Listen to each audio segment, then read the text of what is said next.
Have you ever met someone who was deeply kind, deeply empathetic, yet seemed to have almost no real close friends? They are not loud. They do not try to draw attention. They do not chase the crowd. They may listen with great depth, feel with unusual sensitivity, yet still keep an invisible distance from the world.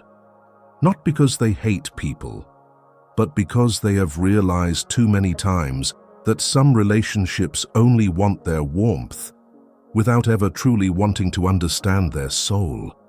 Empathic loners rarely see people only on the surface. They hear the exhaustion behind an ordinary sentence. They sense the envy hidden inside a compliment. They recognize the fear behind the need for control. And they see the mask that many people have worn for so long. They mistake it for their real face.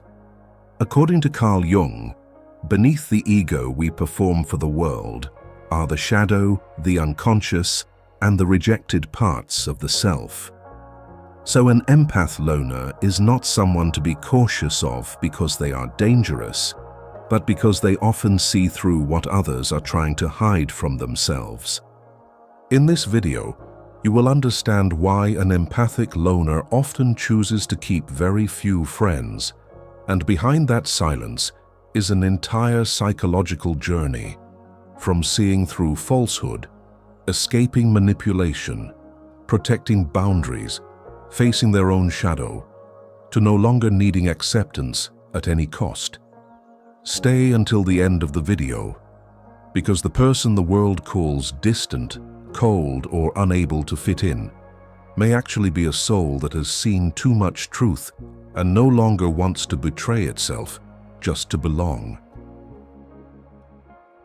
Number 1. When empaths choose to live without friends. When an empath chooses to live without friends, do not rush to think they are cold, arrogant, or incapable of connection.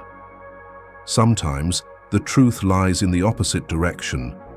They may have connected too deeply, listened too much, and given too honestly, until one day they realize that not every relationship nourishes the soul. Some relationships come only to take their warmth, use their gentleness as a shelter, then leave once they feel lighter.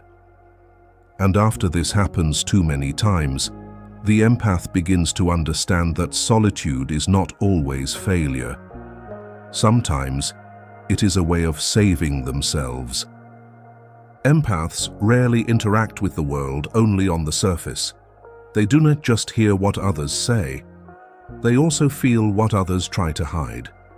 A slightly forced smile, an avoidant glance, an answer given too quickly, an unusually long silence. All of it touches them like subtle signals. To someone else, it may be only a normal conversation, but to them, it is a complex emotional field.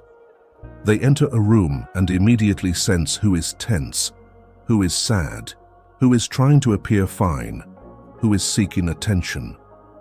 That sensitivity enables them to understand others very deeply, but it also makes them more easily exhausted than almost anyone else. I once knew a friend named Charlotte. She was not the distant type. On the contrary, Charlotte had a gentleness that made people open up very easily. She did not talk much, did not try to offer clever advice, and did not interrupt to prove that she understood. She simply listened, but the way she listened made people feel truly seen. Someone once told me that talking to Charlotte for 10 minutes felt more relieving than spending hours with someone else. Yet the strange thing was that Charlotte had almost no close friends. She had no fixed friend group, did not enjoy crowded gatherings, and did not maintain relationships through a few polite check-in messages. One time I asked her whether that made her sad. Charlotte was silent for a moment, then said, "I am not afraid of being alone. I am afraid of being around people who make me feel like I disappear." Jung once wrote, "It is always important to have something to bring into a relationship, and solitude is often the means by which you acquire it." This sentence speaks directly to the psychology of the empathic loner. Solitude, in its deepest sense, is not an escape from love. It is the place where a person returns to recover their inner center after being pulled too far away. A person who does not know who they are will enter relationships through lack. They need others to fill them, validate them, comfort them, and keep them.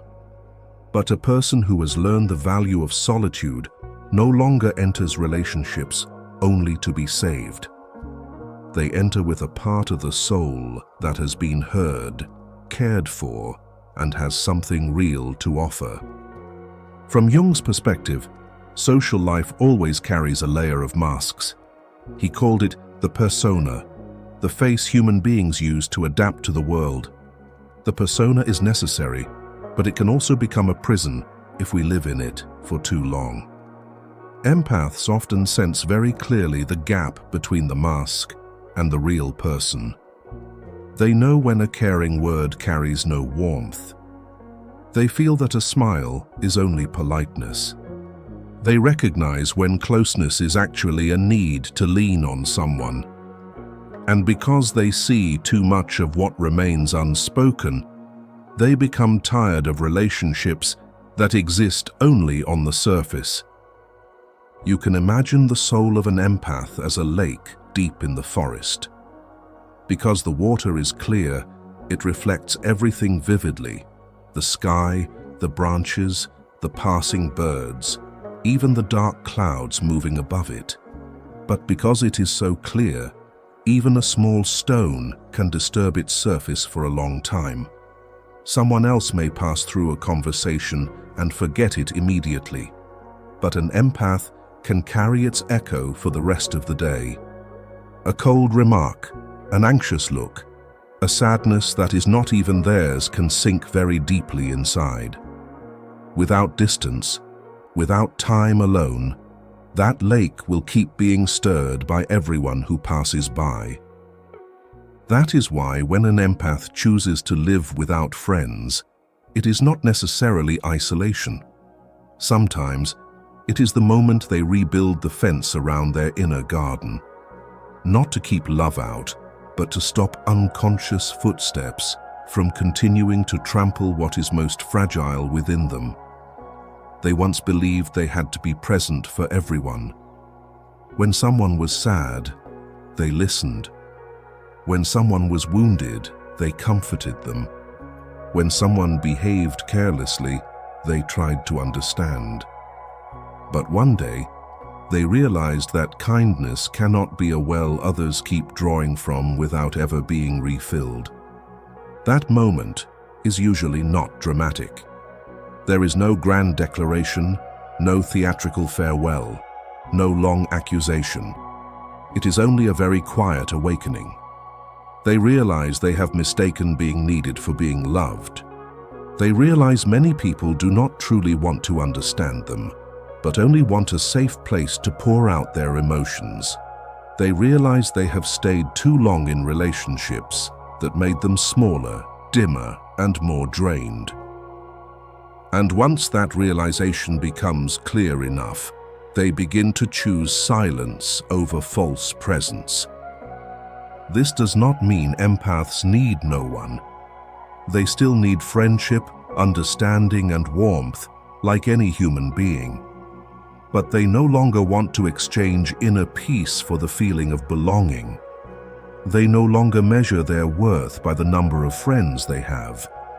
They no longer fear a weekend when no one calls, a silent phone, or a dinner table set for one. Because they have understood that some crowds make us lonelier than an empty room, and some moments alone bring us closer to ourselves. Of course, not every form of solitude is maturity. Some people withdraw because their wounds are unhealed. Some call fear peace. Some avoid intimacy and then convince themselves that they have risen above all human needs. But for an awakening empath, living without friends is not a rejection of love. It is learning to distinguish love from depletion, true connection from dependence, and compassion from self-abandonment. Empaths who choose to live without friends do not do so because their hearts are closed. It is precisely because their hearts are so deep that they cannot keep offering them to places without reverence. They would rather be alone and remain whole than stand among many people while disappearing little by little. And perhaps that is the first thing we need to understand about them. Their solitude is not an emptiness, but a threshold. It is where they stop asking the world for permission to be themselves and begin becoming a home for their own soul. Number 2.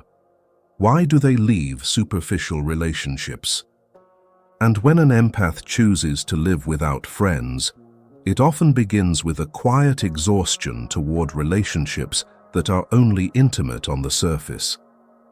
They do not leave because of a forgotten message or a careless word, but because they realize they have been present in so much laughter, so many meetings, and yet have rarely been seen as who they truly are.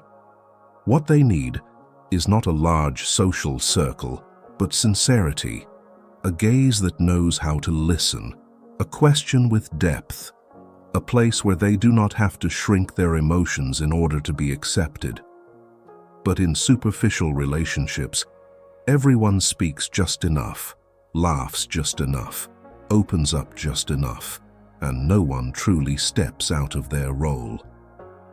Jung once wrote, "The meeting of two personalities is like the contact of two chemical substances.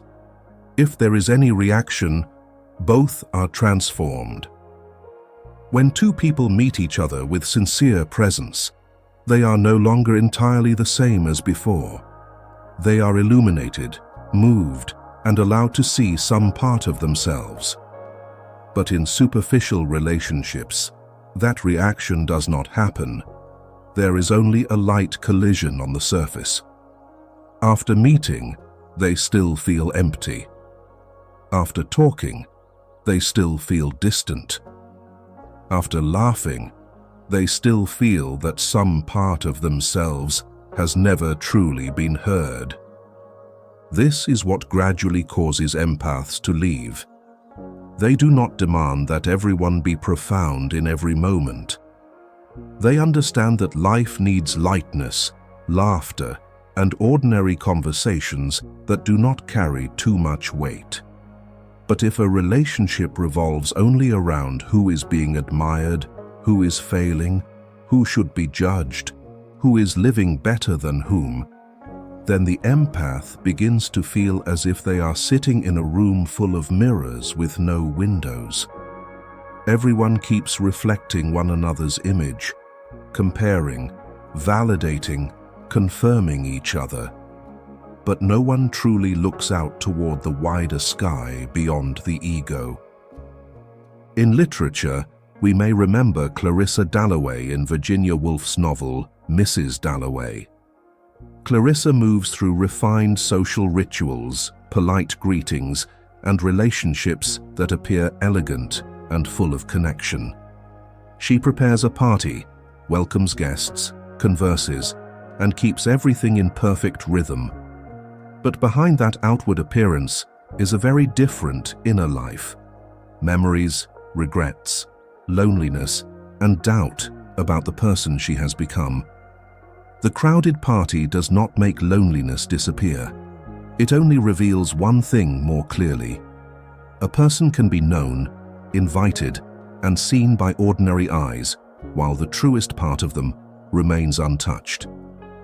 For an empath, that feeling is deeply familiar. They are not afraid of an empty room. They are afraid of a room full of people where no real encounter takes place. Psychologically, empaths are especially sensitive to imbalance in emotional exchange. They recognize very quickly when a relationship operates only in one direction. One person always speaks, while the other always listens. One person is always soothed, while the other is left to deal with the remaining exhaustion alone. One person brings chaos, while the other quietly cleans it up. At first, an empath may endure this because they are naturally understanding. They think the other person is struggling, wounded, and in need of them. But over time, their body and mind begin to speak. They feel heavy before every meeting. They delay replying to messages. They need a long time to recover after a conversation that seemed ordinary. That is a sign that the relationship is no longer an exchange, but has become a place where energy quietly leaks away. A superficial relationship is like sitting before a beautifully arranged banquet table, but every piece of food is made of wax. From a distance, everything seems complete. There is color, form, and a feeling of abundance. An outsider might think it is a dreamlike feast, but when you touch it, you realize it cannot nourish you. Empaths leave relationships like that, not because they despise the beauty of the banquet table. They leave because the deepest part of them is hungry. Hungry for truth. Hungry for presence. Hungry for a kind of closeness where they do not have to constantly guess what the other person is hiding, what they need, what they want, and whether they are being used as a tool for emotional soothing. From a Jungian perspective, superficial relationships are often too heavily governed by the persona, the social mask human beings use to adapt to life. People meet each other through their image, the lovable one, the strong one, the successful one, the funny one, the understanding one. But the persona is only the outermost door. If a relationship never moves beyond that door, it cannot create true intimacy. Empaths do not hate the mask, because they themselves also need a mask to live in the world. But they cannot remain forever in a place where everyone merely polishes their image together, while the true soul is forgotten behind a polite shell. That is why they often withdraw very quietly. They rarely make a scene. They do not stand up and declare that this relationship is fake, that the other person is shallow, or that this friend group lacks sincerity. They simply appear less often. They reply less often. They gradually no longer feel the need to explain. Not because they look down on anyone, but because they understand that some distances are not born from anger, but from the absence of resonance. Once a soul has begun to long for truth, it can no longer live for too long on conversations that only touch the outer layer of life. Empaths also leave superficial relationships because they know the cost of staying. That cost does not appear like a major wound. It is more like fine dust slowly accumulating in the lungs. Each time they force a smile, each time they say, "I'm fine," while feeling exhausted inside. Each time they tell themselves, "Everyone is like that," in order to ignore the feeling of dissonance within. Over time, they no longer recognize themselves. They become duller, less honest, more guarded, more estranged from their own emotions. And a mature empath understands that losing oneself slowly is still losing oneself. So their leaving is not arrogance. It is an act of returning to inner dignity. They do not need every meeting to be as deep as a therapy session. They only need real kindness, real listening, real presence. They need relationships where both people are allowed to be human, not performers. Where silence does not feel uncomfortable. Where emotions are not treated as a burden. Where sincerity is not turned into weakness. And when they do not find that, they leave, not to punish anyone, but to stop starving the most alive part within themselves. What you need to do is simply look back at the relationships that leave you exhausted after every meeting. There is no need to rush into blame, no need to cut people off in anger, and no need to turn your sensitivity into a verdict against others. Just observe calmly. When you are with them, are you more yourself, or do you have to perform more? Do you feel supported or drained? When the answer becomes clear, step back a little. Sometimes maturity is not about leaving everything behind. Maturity is about no longer placing your soul in places that are familiar with you, but have never truly met you. And if you have ever had a relationship that made you feel this way, share your story below. Perhaps the truth you once endured in silence is exactly what another soul needs to hear in order to find the courage to walk away. Number 3, they are not cold, they simply feel too deeply. The moment an empath leaves superficial relationships, the world often rushes to give them a name: cold. People see them replying less, appearing less, explaining less, and then conclude that they have changed, that they have become distant, that they are harder to approach. But very few people ask, before a person becomes that silent, how much have they had to feel without being able to say it? Before they stop entering a room, how many echoes have they carried away after leaving it? Empaths are not cold in the way others imagine. They have simply lived too long in a state of openness, open to other people's sadness, open to the tension in a conversation, open to the subtle signals most people overlook. A sentence that seems ordinary may keep them thinking for a long time, not because they are weak, but because they hear the emotional layer behind it. An avoidant glance can be enough for them to sense that something is no longer whole. A silence at the wrong moment can echo in them like a small bell, persistent and hard to quiet. One follower of the channel left a comment sharing, "People often say I am hard to understand and cold, but the truth is, I feel too much to know where to begin. When someone walks into a room carrying a heavy mood, I almost feel it on my skin. When someone says they are fine, but their voice breaks at the end of the sentence, I cannot pretend I did not hear it. Over time I became quieter, not because I do not care, but because caring too much exhausts me." That comment touches on a very deep truth. Some people do not withdraw because their hearts have dried up, but because those hearts have absorbed too many storms from others. Jung once wrote, "Knowing your own darkness is the best method for dealing with the darknesses of other people." This sentence shines directly into the nature of deep empathy. A person who truly feels others does not do so only because they are gentle, but because they have passed through their own darkness.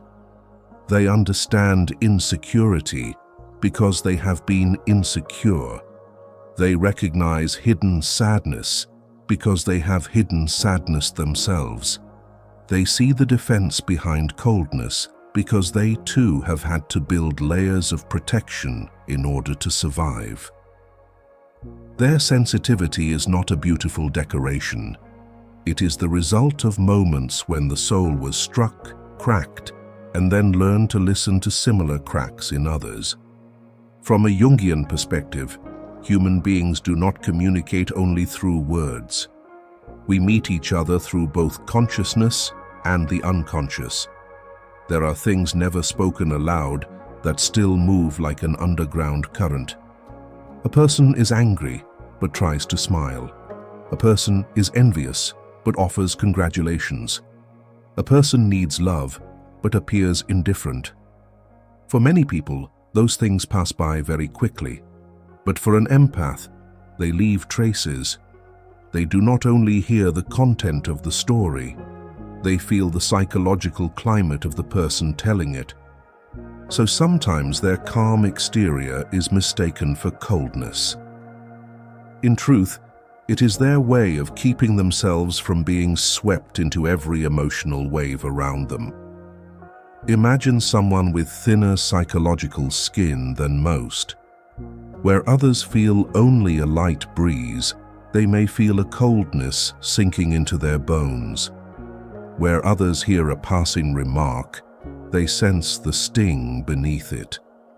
Where others move through a conversation and forget it, they still carry its echo inside.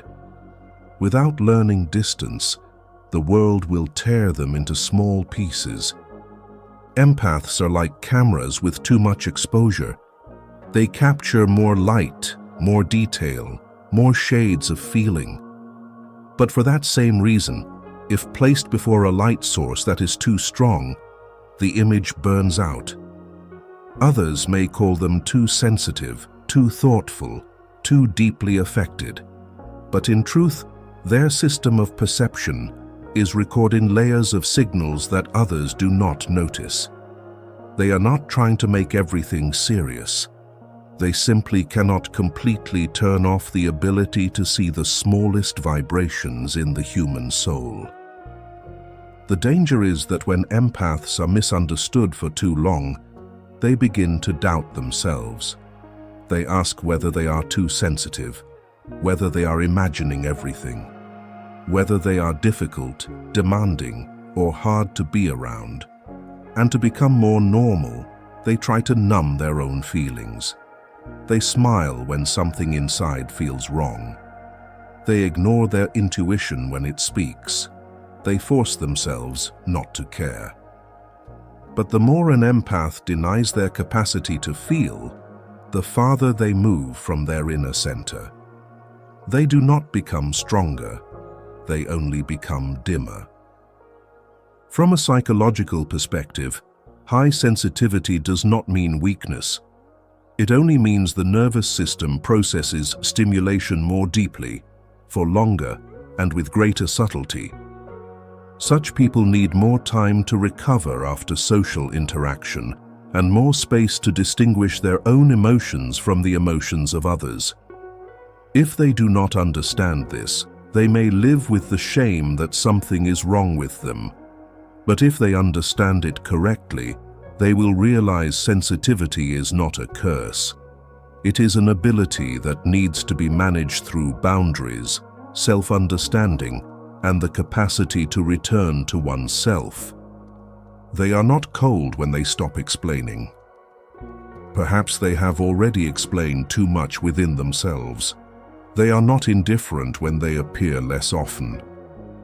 Perhaps they are trying not to absorb more than they can hold. They are not arrogant when they choose silence. Perhaps they have learned that not every emotion needs to be proven to someone who cannot listen. Their silence is sometimes not a wall. It is a thin blanket they pull over their soul after too many cold nights. The lesson here is simple but profound.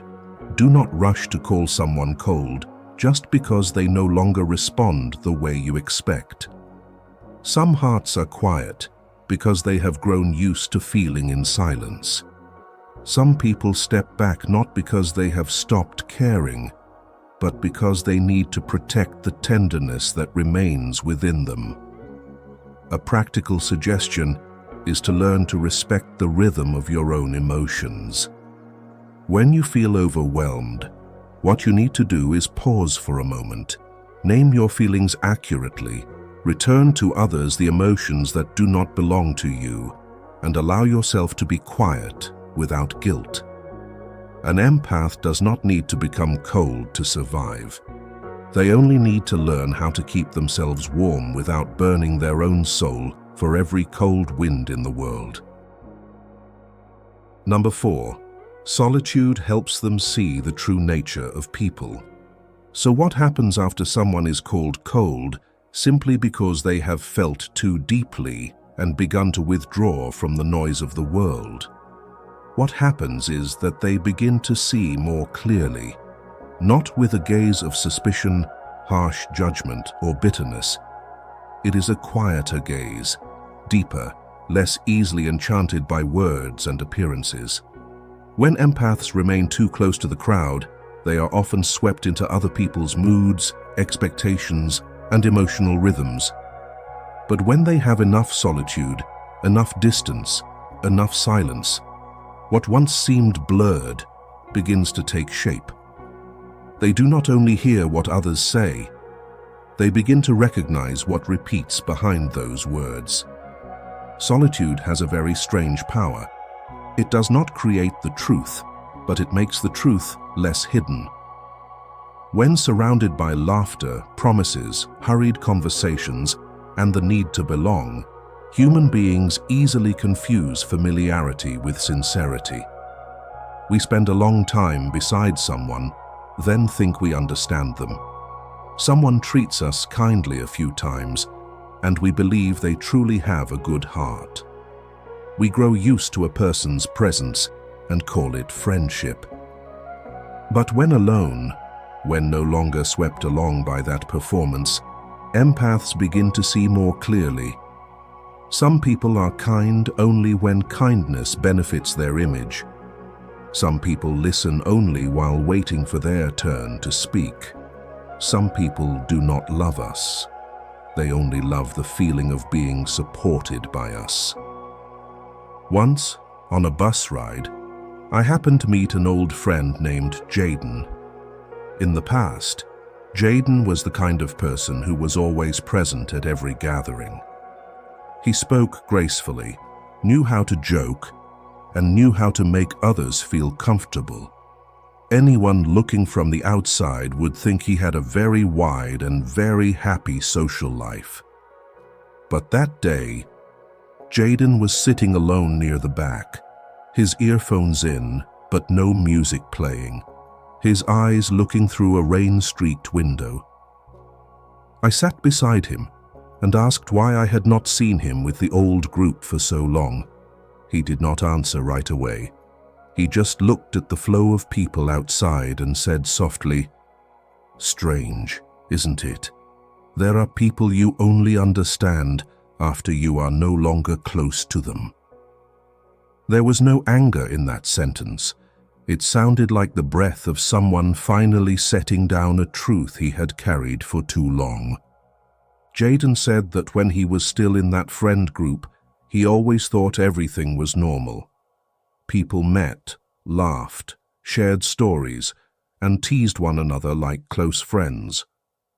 But after he stepped away for a while, he began to look back with different eyes. He realized that some compliments always carried a tiny needle inside. Some jokes were actually ways of hiding contempt.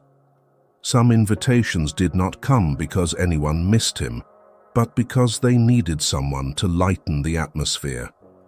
While he was still inside it, he could not see clearly. He was busy reacting, fitting in, playing the cheerful one. Only after stepping out did he realize that the nature of some relationships is not found in their best moments, but in the patterns that repeat again and again. Jung once wrote, "Everything that irritates us about others can lead us to an understanding of ourselves." For Jung, seeing the true nature of people does not only mean seeing that others are false, weak, selfish, or wounded. It also means seeing what in us is reacting to them. The more an empath becomes truly comfortable with solitude, the less quickly they rush to condemn. They understand that what irritates them in another person may touch a part of themselves that remains misunderstood. An arrogant person may hurt us because we were once looked down upon. A superficial person may anger us because we have longed too long for a real encounter. A manipulative person may chill us because, somewhere inside, we once had a part so afraid of abandonment that we allowed others to control us. This is deeply Jungian. Solitude helps empaths see not only others more clearly, but also their own reactions more clearly. When they are no longer pulled by the crowd, they begin to see both persona and shadow. The persona is the face a person presents to the world: kind, strong, deep, selfless, trustworthy. The shadow is what is hidden behind it: envy, fear, hunger for recognition, desire for control, the need to be needed. The empathic loner gradually realizes that human beings are rarely only one thing. A person can be both good and wounded, both gentle and selfish, both loving and possessive, both sincere in one moment and unconsciously harmful in another. This understanding makes them more refined, not more bitter. They no longer see life in black and white. They no longer need to turn someone into a complete villain in order to allow themselves to leave. They only need to see clearly that the person's energy no longer belongs with their soul. This is a very deep form of maturity. When we are immature, we often need to condemn others in order to protect ourselves. But when our inner center becomes stronger, we can say, "I understand why they are this way, but I do not need to keep staying in it." Solitude teaches empaths this kind of clarity, without hatred, but also without self-deception. You can imagine solitude as a pane of glass cleaned after years of being covered in steam. When the glass is foggy, we see everything through the streaks of emotion, habit, and the desire to be loved. We see what we want to see. We ignore what we are afraid to admit. But when we are alone long enough, each blurred streak begins to dry. The image on the other side becomes sharper. We see who comes only when they need something. Who is pleased when we become smaller? Who cannot bear it when we begin to have boundaries? Who only loves the agreeable version of us, but feels disturbed by the truthful version? The glass does not change others. It only helps us stop looking at them through the fog of the need to belong. Jaden told me that what brought him the greatest relief was not leaving the old friend group, but no longer blaming himself for seeing that something was wrong. Before, whenever he felt something was off, he would force himself to ignore it. He was afraid he was too sensitive, afraid he was overthinking, afraid he did not know how to value friendship. But solitude gave him enough distance to verify his own feelings. And he realized his intuition was not unreasonable. It only needed space to be heard clearly. Sometimes what we call a gut feeling is the deeper part of us recognizing a pattern before the rational mind can explain it. So the solitude of an empath is not a locked room. It is more like an observatory set high on a mountain. When standing in the crowded street below, we see only passers-by, vehicles, lights, and the chaotic movements before our eyes. But from above, we see the whole road, the direction the crowd is moving, the turns and things we could never recognize from below. Empaths need observatories like this in their lives, not to stand above others, but to avoid being swept into every movement of others. Not to judge humanity, but to understand clearly what the truth is and what is noise. To practice this, what you need to do is simply create a small distance before fully trusting any impression. Do not rush after beautiful words, and do not rush to deny the quiet unease in your heart. Observe consistency. Observe how a person behaves when they no longer need to impress. Observe the feeling that remains in you after each meeting with them. Write down repeating patterns, not to condemn, but to see clearly. And if this section touches you, comment 2 words. See clearly. This is not a declaration against anyone. It is a quiet sign that you are learning to step out of the noise, clean the inner glass, and look at people with eyes that are calmer, more awake, and more loyal to your own truth. Number 5. They see through social masks. When solitude has helped empaths see the true nature of people more clearly, they begin to realize something even deeper. Most of us do not meet one another with our real faces. We meet through masks learned from family, society, work, friendship, and even old wounds. Some people wear the mask of cheerfulness to hide emptiness. Some wear the mask of strength to hide the fear of being seen as weak. Some wear the mask of kindness to be loved. Some wear the mask of understanding to avoid being abandoned. Empathic loners often see this very early, not because they want to expose anyone, but because they sense the dissonance between what a person displays and what is quietly moving underneath. Carl Jung called that mask the persona. He once wrote, "The persona is a complicated system of relations between individual consciousness and society, fittingly enough, a kind of mask." The persona is not entirely bad. It helps human beings live in the world. We need a face to go to work, to communicate, to maintain courtesy, and to avoid exposing our entire inner world to every gaze. But danger begins when someone lives in that mask for so long that they forget it is only a mask. At that point, they no longer use the persona as a tool. The persona begins to use them. They no longer know what they truly feel, what they truly want, where they hurt, or what they fear. They only know how they must appear in order to be accepted. Empaths often recognize this substitution very quickly. They may sit beside someone who always appears calm and feel a storm inside that person. They may hear a compliment and sense that it does not come from genuine joy. They may stand in the middle of a very polite conversation and still feel the competition, defensiveness, and insecurity flowing beneath it.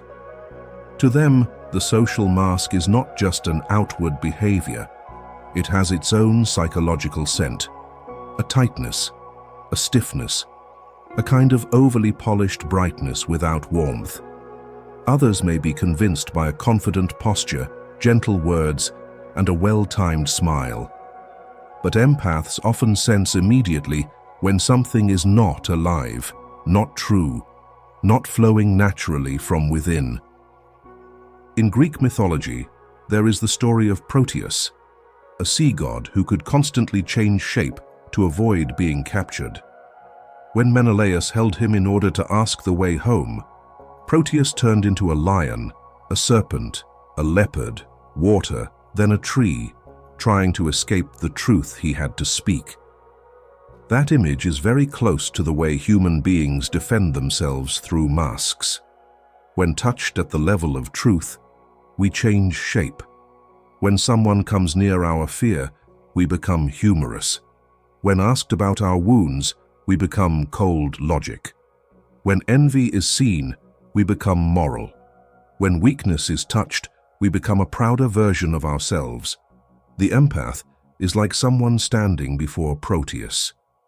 They do not only see the form that appears, they feel the avoidance behind every transformation. From a scientific perspective, this is not too mystical. Human beings do not communicate only through language, but through facial expressions, tone of voice, breathing rhythm, body movement, pauses, and extremely subtle microsignals.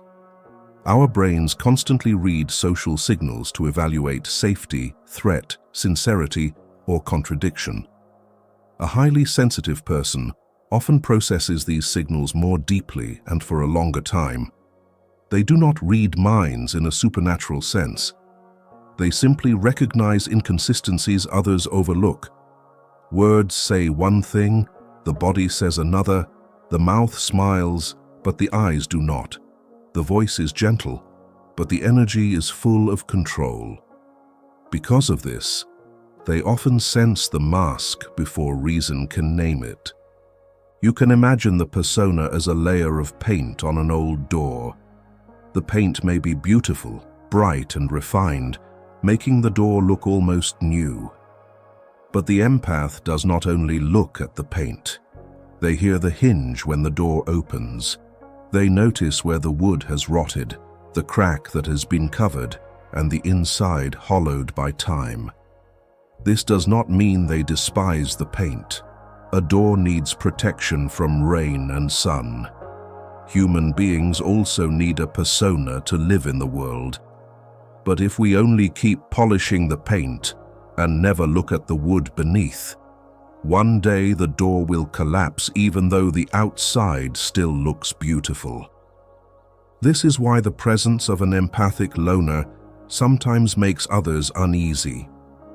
They do not need to say anything especially sharp. They do not need to interrogate anyone. They simply do not become enchanted too quickly. In a world where many people are used to being believed because they know how to speak well, liked because they know how to behave smoothly, and admired because they have built a good image, meeting someone who is not easily persuaded by the outer shell can feel threatening. Not because the empath attacks them, but because the empath does not fully participate in the game of pretending. They can smile, remain polite, and stay silent. But inside, they are sensing the truth on another level. However, the subtle point here is that a mature empath does not use the ability to see through masks as a reason for arrogance. They understand that everyone has a persona. They do too. They also sometimes act fine when they are not fine. They also sometimes smile to remain polite. They also sometimes hide pain because it is not yet safe enough to speak. The problem is not having a mask. The problem is identifying completely with it. When a person believes the mask is their entire self, they become estranged from their own soul. And when someone touches the real part hidden behind it, they respond with defensiveness, anger, denial, or mockery. Under Jung's light, seeing through social masks is not about condemning others, but about understanding the shared tragedy of being human. We all want to be loved, yet fear being seen too clearly. We long for intimacy, yet build roles to protect ourselves. We want someone to understand us, but when they come close to the truth, we change our tone, avoid the subject, laugh it off, or disappear. Empathic loners often suffer because they see that paradox. They know many people are not bad. They are simply too afraid to take off the mask. And sometimes, what makes the empath leave is not that they discover someone has a mask, but that they realize the person will do everything possible to never live truthfully. So the ability to see through social masks is both a gift and a challenge. It helps empaths avoid being swept away by appearances. It helps them choose people with more clarity. But it also requires them to keep the heart soft so that clarity does not turn into bitter suspicion. The lesson here is not to tear off other people's masks. The lesson is to recognize the mask without forgetting the dignity of the person wearing it. Some people are simply protecting a wound. Some are living according to what they were taught. Some have worn a role for so long that they no longer remember the way back. A mature empath does not kneel before the mask, but also does not need to smash it with cruelty. They quietly choose to stand near those who are brave enough to take it off sometimes, and in that rare moment, two souls can truly meet. Number 6. Manipulators often fear their silence. Do you realize that after an empath has seen through social masks, what makes a manipulator most uneasy is not their loud resistance, but their silence? An empath, when still wounded, may explain a great deal, try to clarify everything, try to prove they are not wrong, and try to make the other person understand their feelings. But once they have seen the game being played, they no longer give the other person what every manipulator needs most: a reaction. And at that moment, their silence becomes a power that is very difficult to control. Manipulators are often not afraid of arguments. In fact, they can live very well inside conflict, because conflict is still a form of connection. When you get angry, you are still being pulled onto their stage.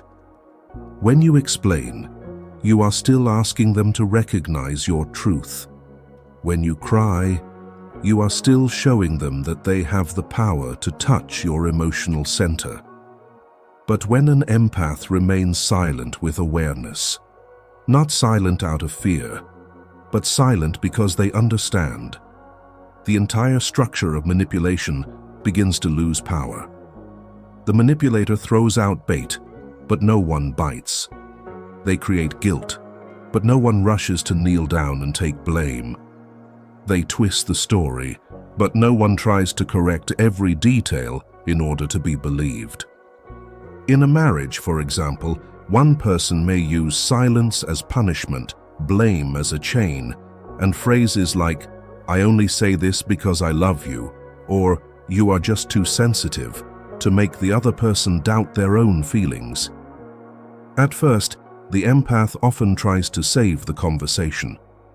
They explain where they are hurt. They analyze every situation. They hope that if they speak gently enough, accurately enough, sincerely enough, the other person will understand. But the manipulator is not seeking understanding. They are seeking a position of control. So the more the empath explains, the deeper they are pulled into the maze. One day, they stop speaking. Not because they no longer hurt, but because they have realized that every word they say is turned into evidence against them. Jung once wrote, "Where love rules, there is no will to power, and where power predominates, their love is lacking. One is the shadow of the other." This sentence touches the true nature of manipulation. In a relationship where real love exists, people do not need to constantly win, distort reality, or make the other person smaller in order to feel larger. But where the will to power dominates, love begins to disappear. What remains is not closeness, but a silent struggle. Who gets to define the truth? Who is allowed to feel? Who must apologize? Who must doubt themselves? From a Jungian perspective, manipulators often live very far from their own shadow. They do not want to see the fear, envy, insecurity, or need for control inside themselves. Because they refuse to look at their own shadow, they project it outward and make someone else carry it for them. They make you feel selfish when you set a boundary. They make you feel cruel when you do not meet their desires. They make you feel guilty for seeing that something is wrong. And if you are an empath, this is especially dangerous because you are already inclined to examine yourself before reaching conclusions about others. You easily ask, "Am I being too sensitive?" when what you need to see is, "Are my emotions being controlled?" The silence of an awakened empath is entirely different from passive silence. It is not swallowing anger, enduring pain, or waiting for the other person to guess what hurts them. It is a form of withdrawing energy from the game. It is like someone standing before an old vending machine. In the past, whenever the other person pressed the right button, the familiar reaction immediately dropped out. Apologizing, explaining, worrying, blaming themselves, trying to make peace. But one day, the machine no longer works according to the old code. The manipulator still presses the button, still uses the old sentences, still creates the old pressure, but no longer receives the old reaction. That is when they panic. Another comparison is this. The empath's silence is like muting the sound in a film designed to manipulate emotion. When the background music, crying, and dramatic dialogue are still playing, you can easily be pulled into the story the other person wants you to believe. But when the sound is turned off, you begin to see the acting. You see the calculated gaze. You see the staged scene. You see what is real and what is exaggerated to pull you into a role prepared in advance.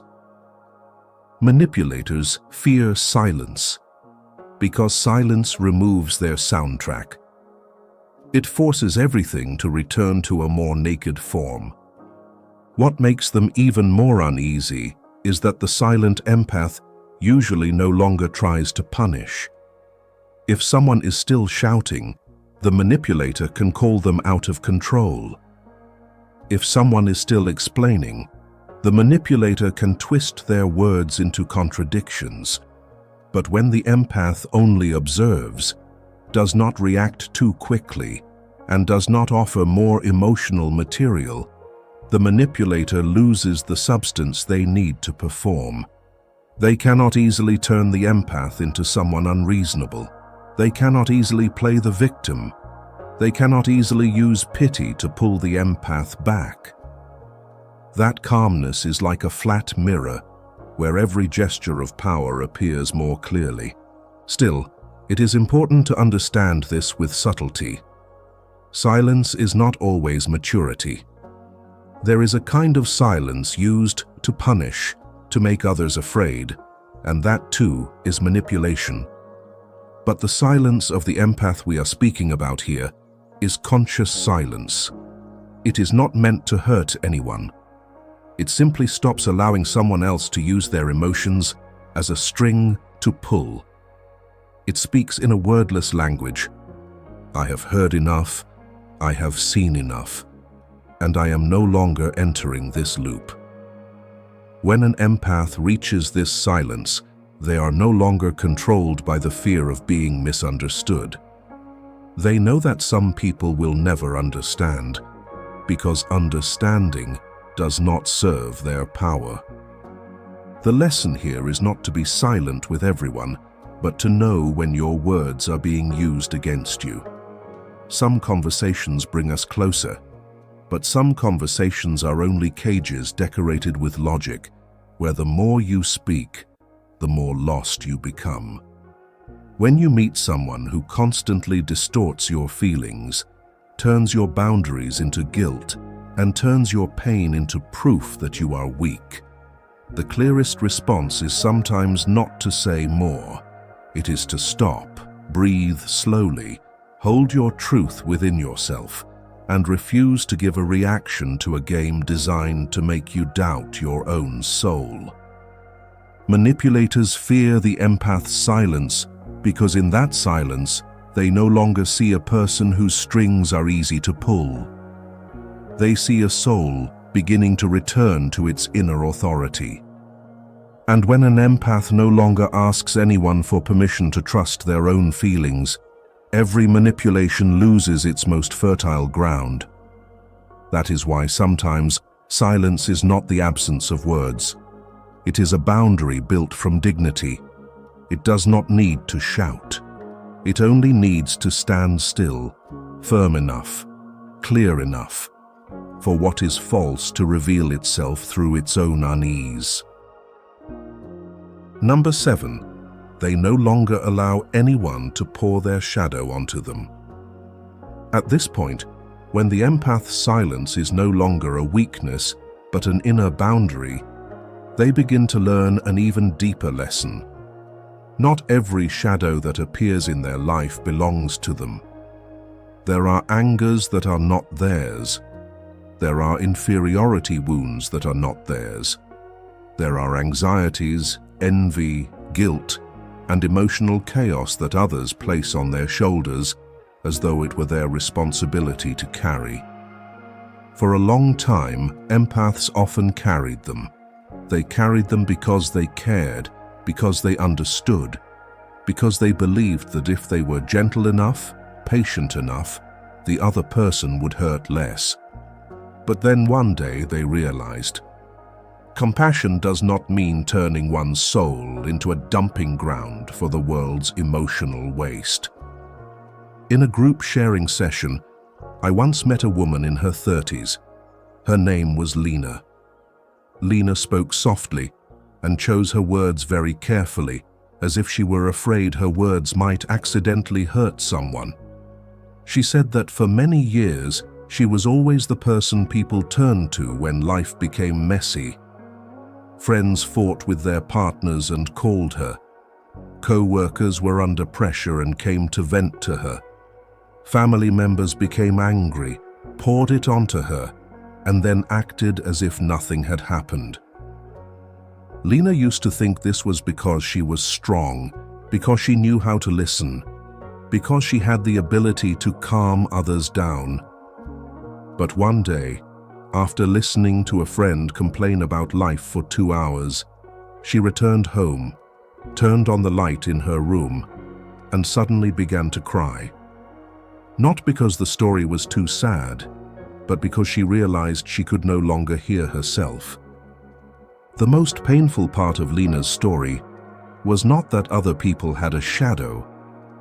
Everyone has a shadow. The most painful part was that many people refused to look at their own shadow, so they unconsciously threw it onto the person who knew how to listen best. They came to the empath not to be illuminated, but to discharge. Not to take responsibility, but to feel lighter for a moment. They talked, blamed, cried, and accused, then left feeling relieved. The empath stayed behind with a room full of echoes, an exhausted body, a heavy mind, and the strange feeling of having been used without being able to name it. Jung once wrote, "Everything that works from the unconscious appears projected on others." This is an important key to understanding why empaths often become the place where other people's shadows are received. What has not been made conscious within a person rarely remains quietly inside them. It looks for a way out. Someone who refuses to admit their own selfishness may see selfishness everywhere. Someone who does not face their anger may make others constantly feel guilty. Someone who does not dare to look at their fear of abandonment may control, cling, pressure others, and call it love. And if beside them is an empath who is always ready to understand, always ready to yield, those projections can cling very easily.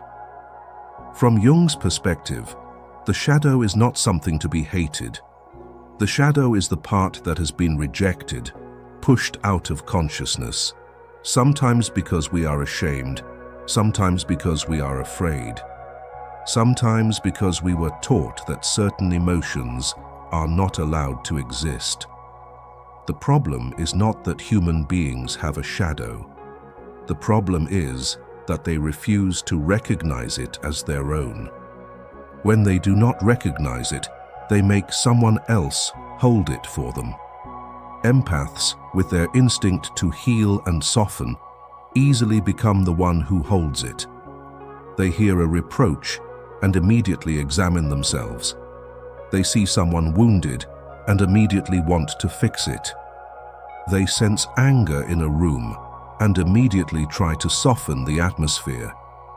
But if they do this for too long, they lose the sacred distinction between compassion and self-sacrifice.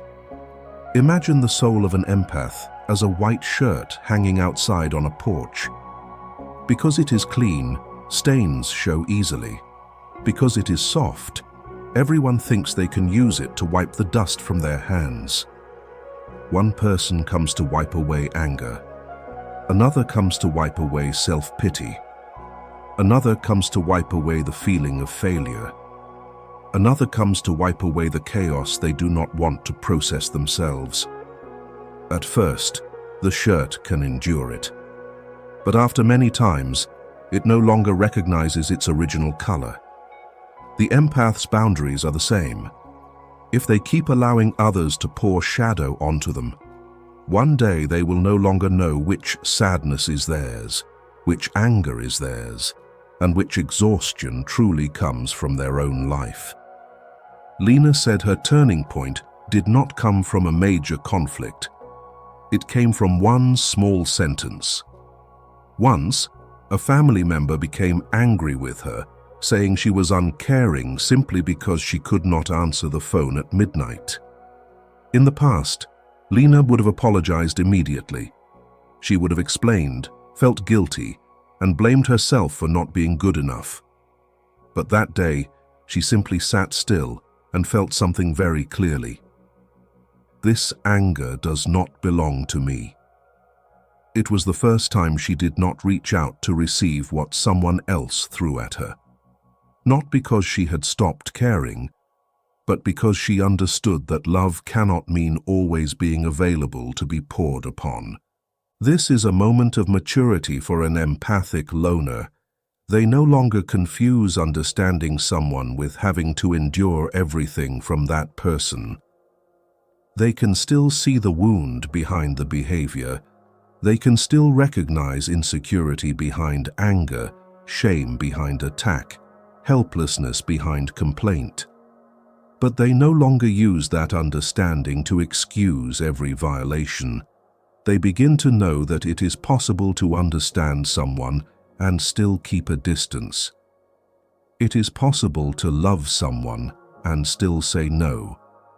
It is possible to recognize another person's shadow without allowing it to become the permanent climate of one's own soul. This matters deeply because many empaths have been praised for their ability to endure.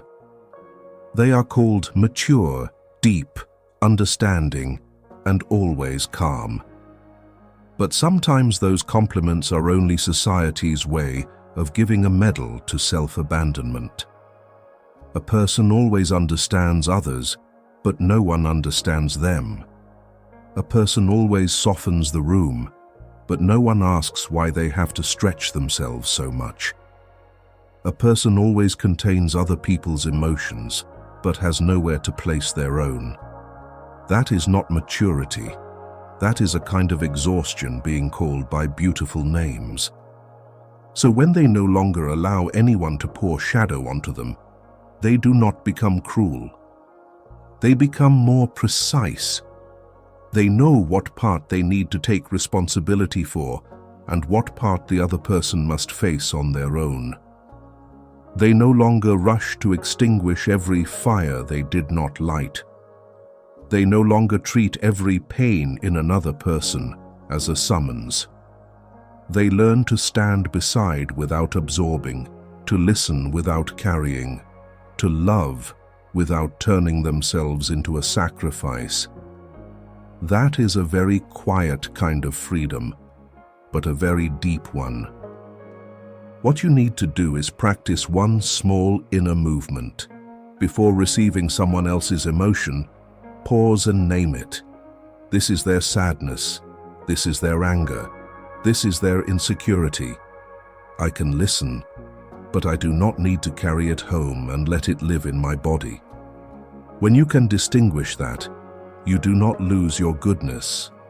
You simply return goodness to its proper place, a conscious choice, not an obligation that drains you. Thank you for walking with me to this halfway point. Take 1 second and look back at the last time you allowed someone to pour their shadow onto you. If you are brave enough, share your story in the comments. Not to blame anyone, but so you can hear yourself speak the truth for the first time. I can love others, but I was not born to become the burial place for shadows they are not willing to face. Number 8. A tender heart learns to build firm boundaries.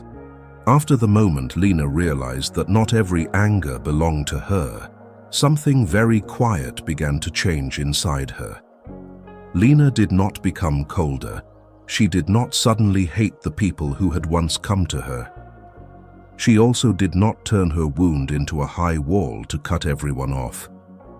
What changed was that she began to understand that a tender heart cannot survive without boundaries.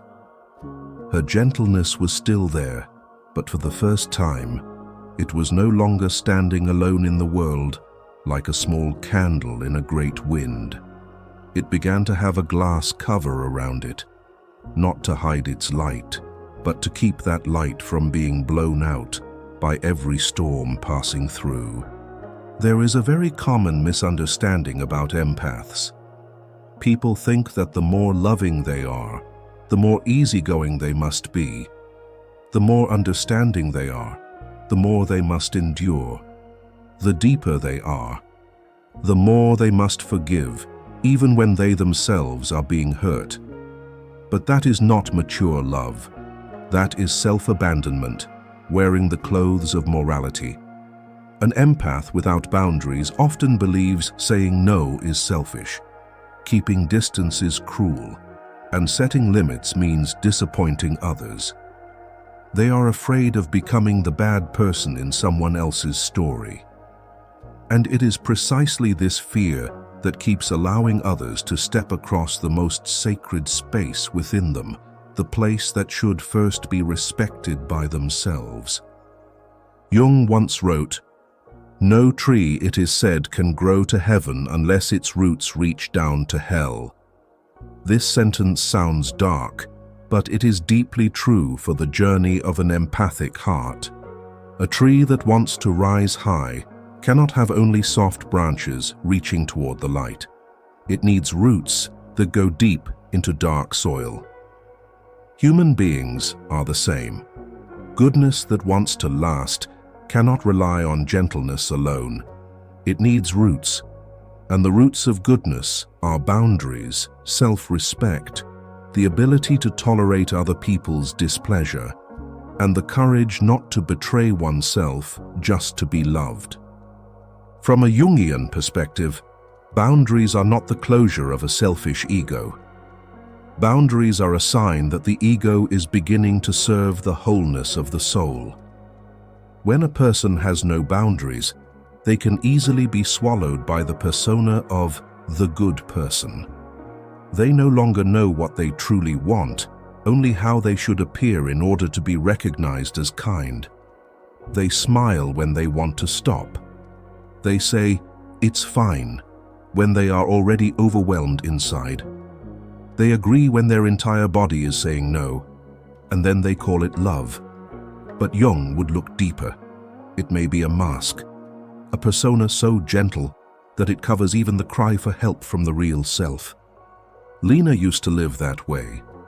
In the group sharing session, she said that before, she always took on the difficult part. If someone needed her, she was there.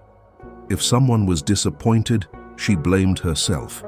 If someone was angry, she tried to soothe them.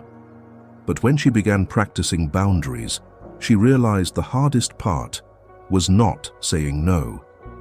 The hardest part was enduring the guilt after saying no. The first time she refused a late-night call because she was too exhausted, she almost could not sleep. She kept thinking she was bad, uncaring, no longer reliable. But the next morning, when she woke up, she noticed something strange. The world had not collapsed. The other person still had to face their own emotions. And she, for the first time in a long while, felt her body return to itself. There was no phone ringing to pull her out of her peace. No accusation forced her to immediately shrink her needs. Just an ordinary morning, but inside her, it felt like a small liberation. A healthy boundary is like the embankment of a river. Without banks, the water spills everywhere, flooding fields, damaging homes, and carrying away even what should have been nourished. But if the banks are too hard, too high, too closed, the river is suffocated and loses its vitality. Empaths are the same. They do not need to turn themselves into stone. They need to learn how to become a river with banks. Still flowing, still soft, still nourishing, but no longer spilling into every place others demand. Still able to love, but no longer letting love become a flood that washes them away. This is what separates a mature empath from an exhausted empath. An exhausted empath gives, and then silently resents. They agree, and then hope the other person will somehow realize they are hurting. They endure, and then hope that one day someone will understand without them needing to speak. But a mature empath knows that boundaries are not the absence of love. Boundaries are the way love becomes clear. When they say, "I cannot listen to this tonight," they are not denying the other person's pain. They are simply acknowledging their own limits. When they say, "I need time," they are not punishing anyone. They are protecting their capacity to be truly present. When they say, "This does not feel okay to me," they are not creating war. They are bringing truth back into the relationship. In Jung's journey of individuation, a person does not mature by becoming the most agreeable version of themselves in the eyes of others. A person matures by becoming more whole, and wholeness means knowing both one's light and one's shadow. Empaths need to recognize that within them there is also anger, fatigue, the need to rest, the right to refuse, and the need not to always be the understanding one. When they deny these parts in order to maintain the image of being gentle, the denied parts do not disappear. They turn into bitterness, exhaustion, silent contempt, or one day erupt into a cold cutting off. Boundaries help them avoid that extreme. Boundaries allow them to speak the truth earlier, more gently, and more humanly. Lena said that after some time practicing boundaries, she lost a few relationships. Some people blamed her for changing. Some said she was no longer as sweet as before. Some quietly left when they realized she was no longer always available. But she also realized something else. Those who truly cared for her did not disappear just because she had limits. They learned to ask before pouring their hearts out. They respected her when she needed rest. They did not treat her refusal as betrayal. And at that moment, Lena understood that boundaries do not only remove people who want to use her gentleness. They also give real relationships a chance to become cleaner, clearer, and more mature. So remember this: knowing how to love does not mean allowing everyone to step over your limits. What you need to do is begin with small and clear boundaries. There is no need to explain too much. No need to prove you are still a good person. Just speak truthfully and calmly. I do not have enough strength to listen to this today. I need time for myself. I do not want to continue this conversation in this way. Every time you express a limit like that, you are learning to protect the peace within you. Over time, you will realize that you can still be kind without enduring everything. Still listen without carrying other people's emotions for them. Still love without losing yourself. Number 9. When they leave, it is a final decision. What happens when an empath has learned to build boundaries, but those boundaries continue to be disregarded? That is when they leave. Not in a burst of impulsive anger, not to make anyone regret, and not to create one final emotional drama. They leave when there is a very clear silence inside. I have understood enough. For empaths, the final decision rarely comes quickly. Before they leave, they have usually stayed for a long time. They have explained, waited, wondered whether they were too sensitive, searched for reasons to understand, and hoped that with just a little more patience, everything would change. But some doors do not close because there is not enough love.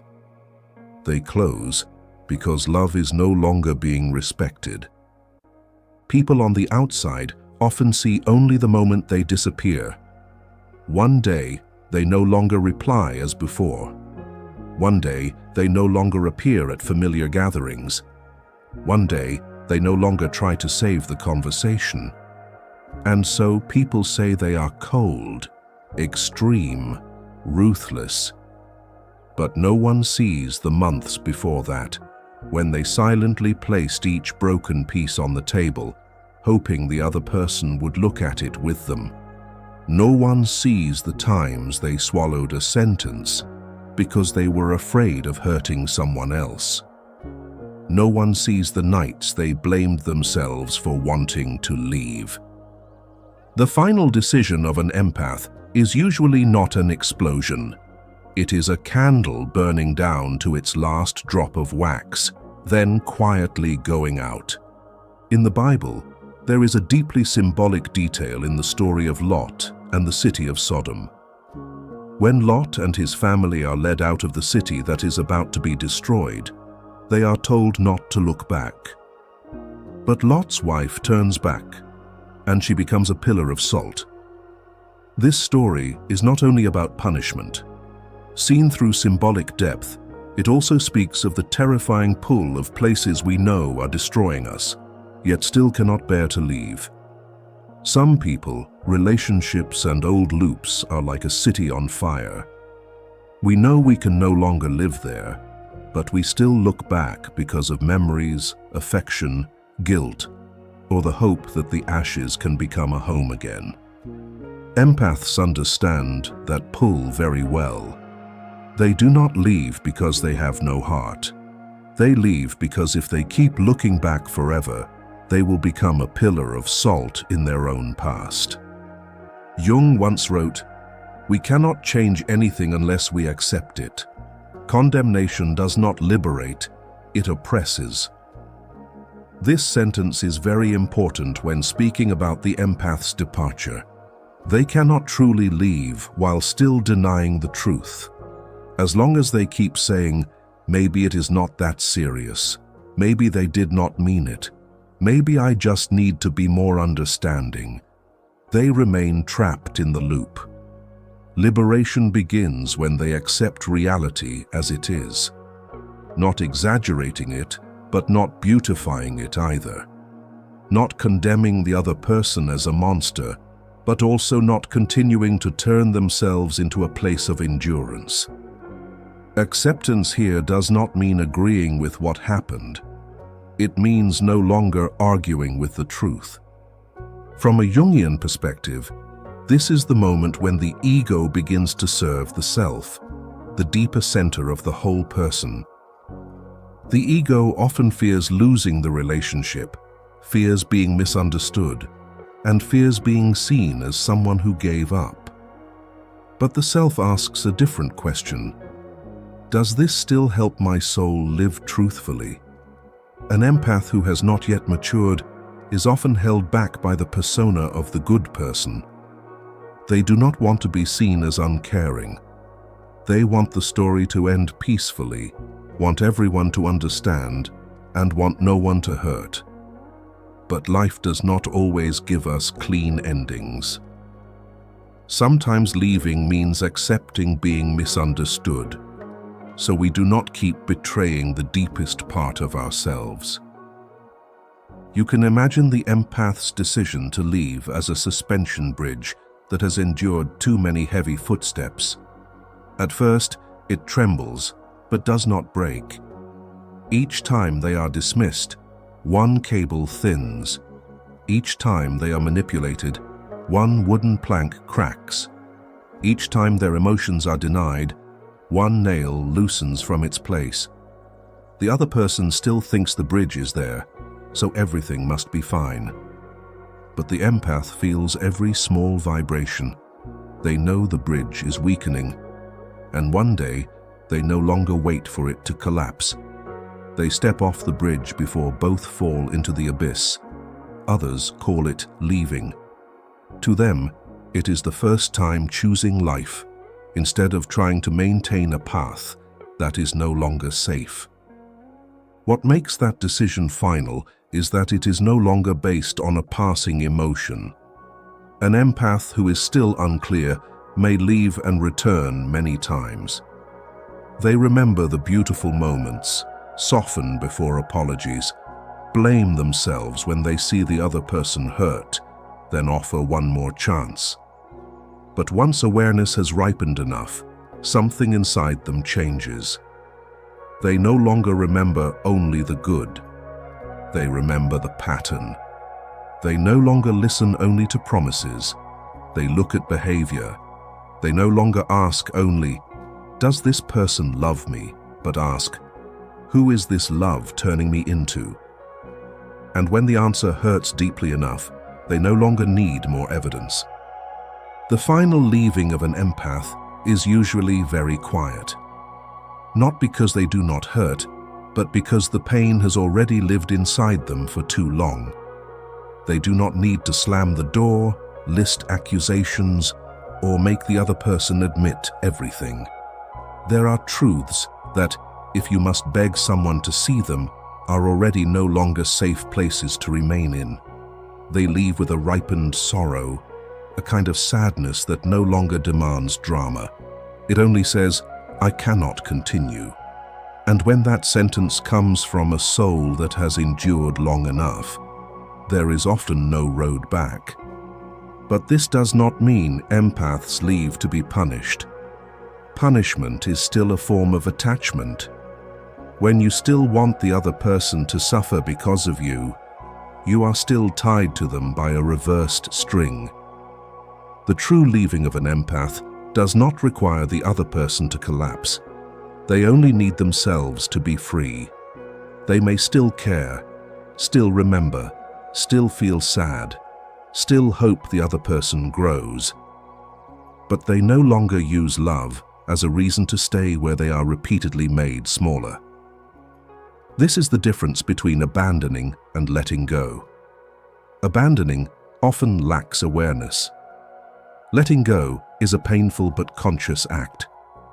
From Jungian psychology, the moment of leaving is also the moment of cutting away from a complex. A complex is not only a painful memory, it is a cluster of emotions with a magnetic pull, causing us to repeat old choices even when we know they hurt us. For empaths, that complex may be the need to be needed, the fear of abandonment, or the belief that they must rescue others to be loved. When they leave for the final time, they are not only leaving a person, they are leaving an old role in their own psyche. They stop playing the one who endures, the one who rescues, the one who understands everyone. They step out of the loop that has kept them in pain for a long time. And so, when an empath truly leaves, do not see it as a small reaction. It is often the result of a long process where love has passed through hope, disappointment, self-doubt, awareness, and finally clarity. They do not leave because their hearts have lost the ability to love. They leave because that heart finally understands that love also needs room to breathe. The meaning here is this: do not wait until there is nothing left inside you before allowing yourself to leave what hurts you. Some limits need to be respected before the soul becomes exhausted. And when you have clearly seen that a door only leads you back to the same old pain, be gentle enough with yourself not to walk through it again. Because after that final leaving, a deeper question appears. If they have let go of others, will they dare to look into their own shadow? Number 10. the shadow hidden behind an overly empathetic soul. After empaths have left, built boundaries, and no longer allow others to pour their shadow onto them, they still have a much harder journey ahead, turning back to look at their own shadow. This is the part many people do not want to hear, because when we speak of the empath loner, it is very easy to turn them into a beautiful image, the deep one, the understanding one, the one who has been wounded yet remains kind, the one who sees what others cannot see. But under the light of Jung, no one is only light. Even the gentlest soul has a shadow waiting to be recognized. Jung once wrote, "Everyone carries a shadow, and the less it is embodied in the individual's conscious life, the blacker and denser it is." The shadow does not exist only in the manipulator, the selfish person, or the one who hurts others. It also exists in the person who always believes they are the understanding one. It hides inside those who have grown too accustomed to the role of listener, too accustomed to forgiving, too accustomed to being seen as good. And if they do not recognize it, that shadow will not disappear. It will quietly change shape, then appear in very subtle forms.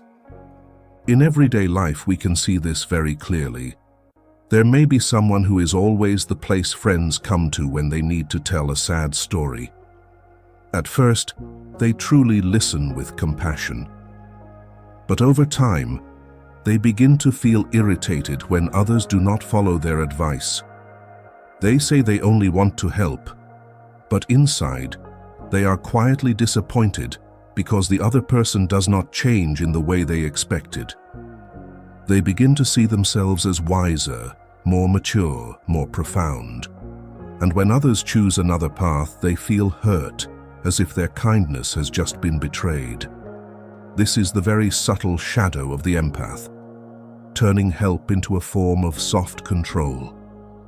From Jung's perspective, this is when the persona of the healer can conceal the shadow. An empath may identify with the image of being good, of being a good listener, of being someone who does not hurt anyone. But the more tightly they cling to that image, the harder it becomes for them to admit the less beautiful emotions within themselves: anger, envy, pride, the need for recognition, the desire to be needed by others. Those emotions do not make them bad. They simply make them human. But if they deny them, those emotions will sink into the unconscious and control their behavior from behind. A neurological perspective also helps us understand this more easily. When a person constantly receives other people's emotions, their nervous system can fall into a state of overload.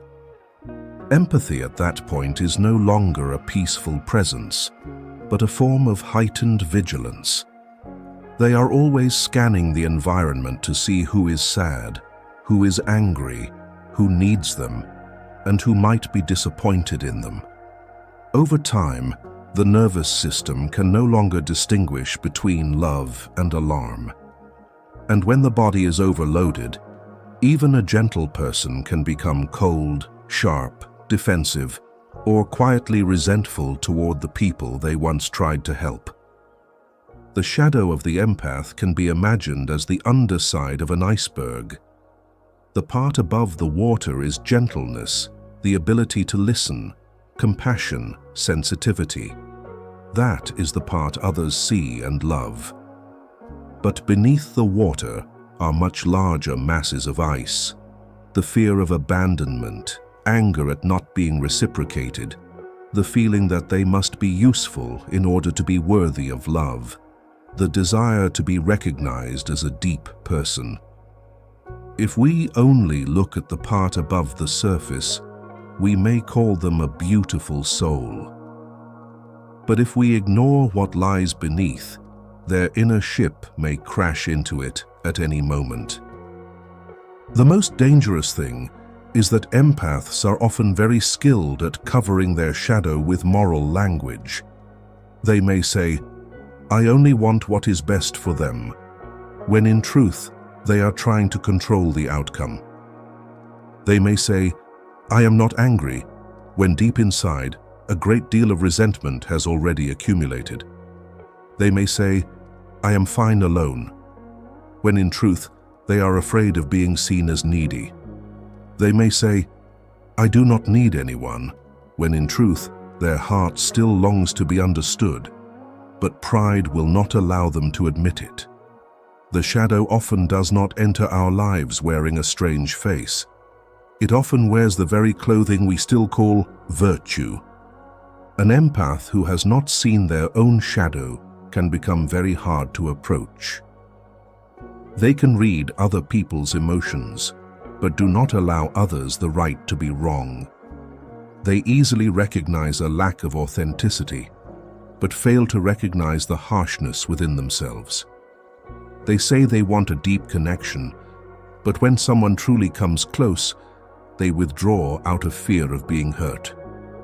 They long to be loved, but test others through silence, distance, or coldness. And if they are not conscious, they can turn old pain into a courtroom where every new person who steps into their life must pay the price for those who hurt them before. Jung did not encourage human beings to destroy the shadow. He guided us toward becoming conscious of it and integrating it. That means neither denying it nor allowing it to control us. A mature empath is not someone who never gets angry, never becomes selfish, never wants attention. They are someone honest enough to say, "There is a part of me that wants to be needed. There is a part of me that resents. There is a part of me that fears being abandoned. There is a part of me that wants to leave first, so I will not be left." That very acknowledgement makes the shadow less dangerous. When something is named, it no longer has to secretly control us from behind. This is a very important point in the journey of the empath loner. If they only leave others without turning inward to look at themselves, solitude can become spiritual pride. They may think they have no friends because everyone is superficial, false, and not deep enough. That may be true in some relationships, but it may also be true that within them there is a part that does not yet know how to trust, does not yet know how to receive love, does not yet know how to stay when intimacy becomes real. The empath's shadow does not make them less beautiful. It only reminds them that they too need to be illuminated by the very truth they often see in others. Therefore, when you feel hurt because you have given too much, pause and name the real emotion beneath your kindness. Are you tired? Are you angry? Are you hoping the other person will respond in return? Are you helping out of love or out of fear that if you do not help, you will no longer matter? There is no need to blame yourself. Just be honest. Write 3 sentences beginning with, "A part of me is," for example, "A part of me is angry. A part of me wants to be recognized. A part of me is afraid of being abandoned." When you write this way, you do not make the shadow bigger. You bring it out of the locked room. If this part touches you, share your feelings below in one short sentence. There is no need to tell the whole story if you are not ready. Simply say what you have just realized about yourself. Because sometimes the first step of healing is not proving that we are good, but having enough courage to see even the less beautiful part within us without turning away. And perhaps an empathetic soul only truly becomes free when they no longer use gentleness to hide the shadow, but learn to embrace it with awareness, humility, and the deepest honesty. Number 11. Solitude is the door into the unconscious. It is right here, after empaths have found the courage to see their own shadow, that solitude is no longer merely a place to stay away from the world. It becomes a door. But this door does not open outward.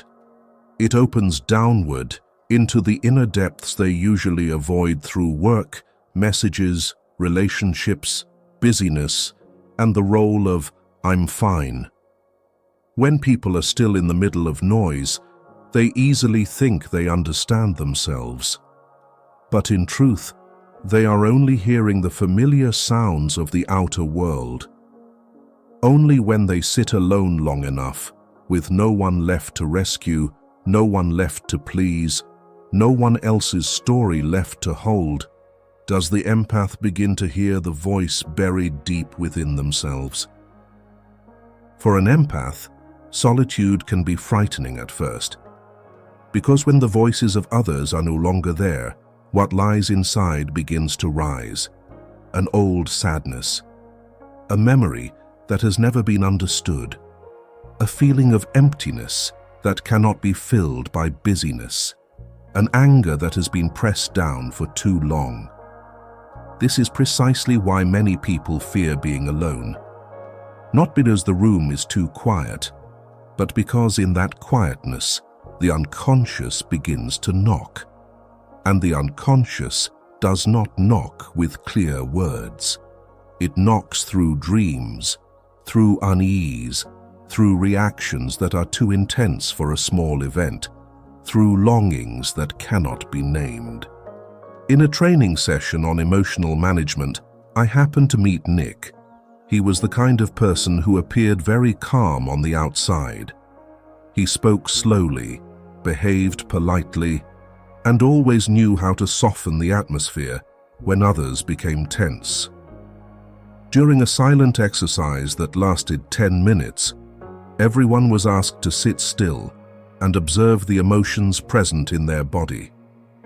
For many people, it was only a simple exercise, but when it ended, Nick could barely speak right away. He sat for a long time, his hands clasped together, then said softly, "I thought I was just a little tired. But when I became silent, I realized I had been sad for a very long time." That sentence made the whole room go quiet. Not because it was dramatic, but because it was true. There are truths that appear only when people stop running.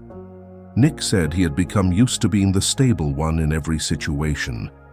When something happened in the family, he stepped in to handle it. When co-workers had conflicts, he became the mediator. When friends broke down, he listened. Over time, he no longer knew what he was feeling. He only knew that he needed to be useful, needed to be calm, and needed to be present for others. But in those 10 minutes of silence, when no one needed him to do anything, a forgotten part of him began to rise. It did not accuse him. It was simply sad. Sad because it had been left for too long in the dark room of his soul. Jung once wrote, "The psychological rule says that when an inner situation is not made conscious, it happens outside as fate." This sentence is extremely important for the journey of the empathic loner. What we refuse to see within ourselves does not disappear. It moves into the outer world in the form of repeated circumstances. A person who does not recognize their fear of abandonment may keep clinging to people who are never truly present. A person who does not recognize their repressed anger may keep attracting relationships where they have to swallow their anger. A person who does not recognize their need for recognition may turn kindness into a way of being needed. Then they call it fate, while in truth, the unconscious is rewriting the same story through different faces. From Jung's perspective, the unconscious is not a dark warehouse filled only with terrible things. It is a vast territory that holds both shadow and unrealized potential.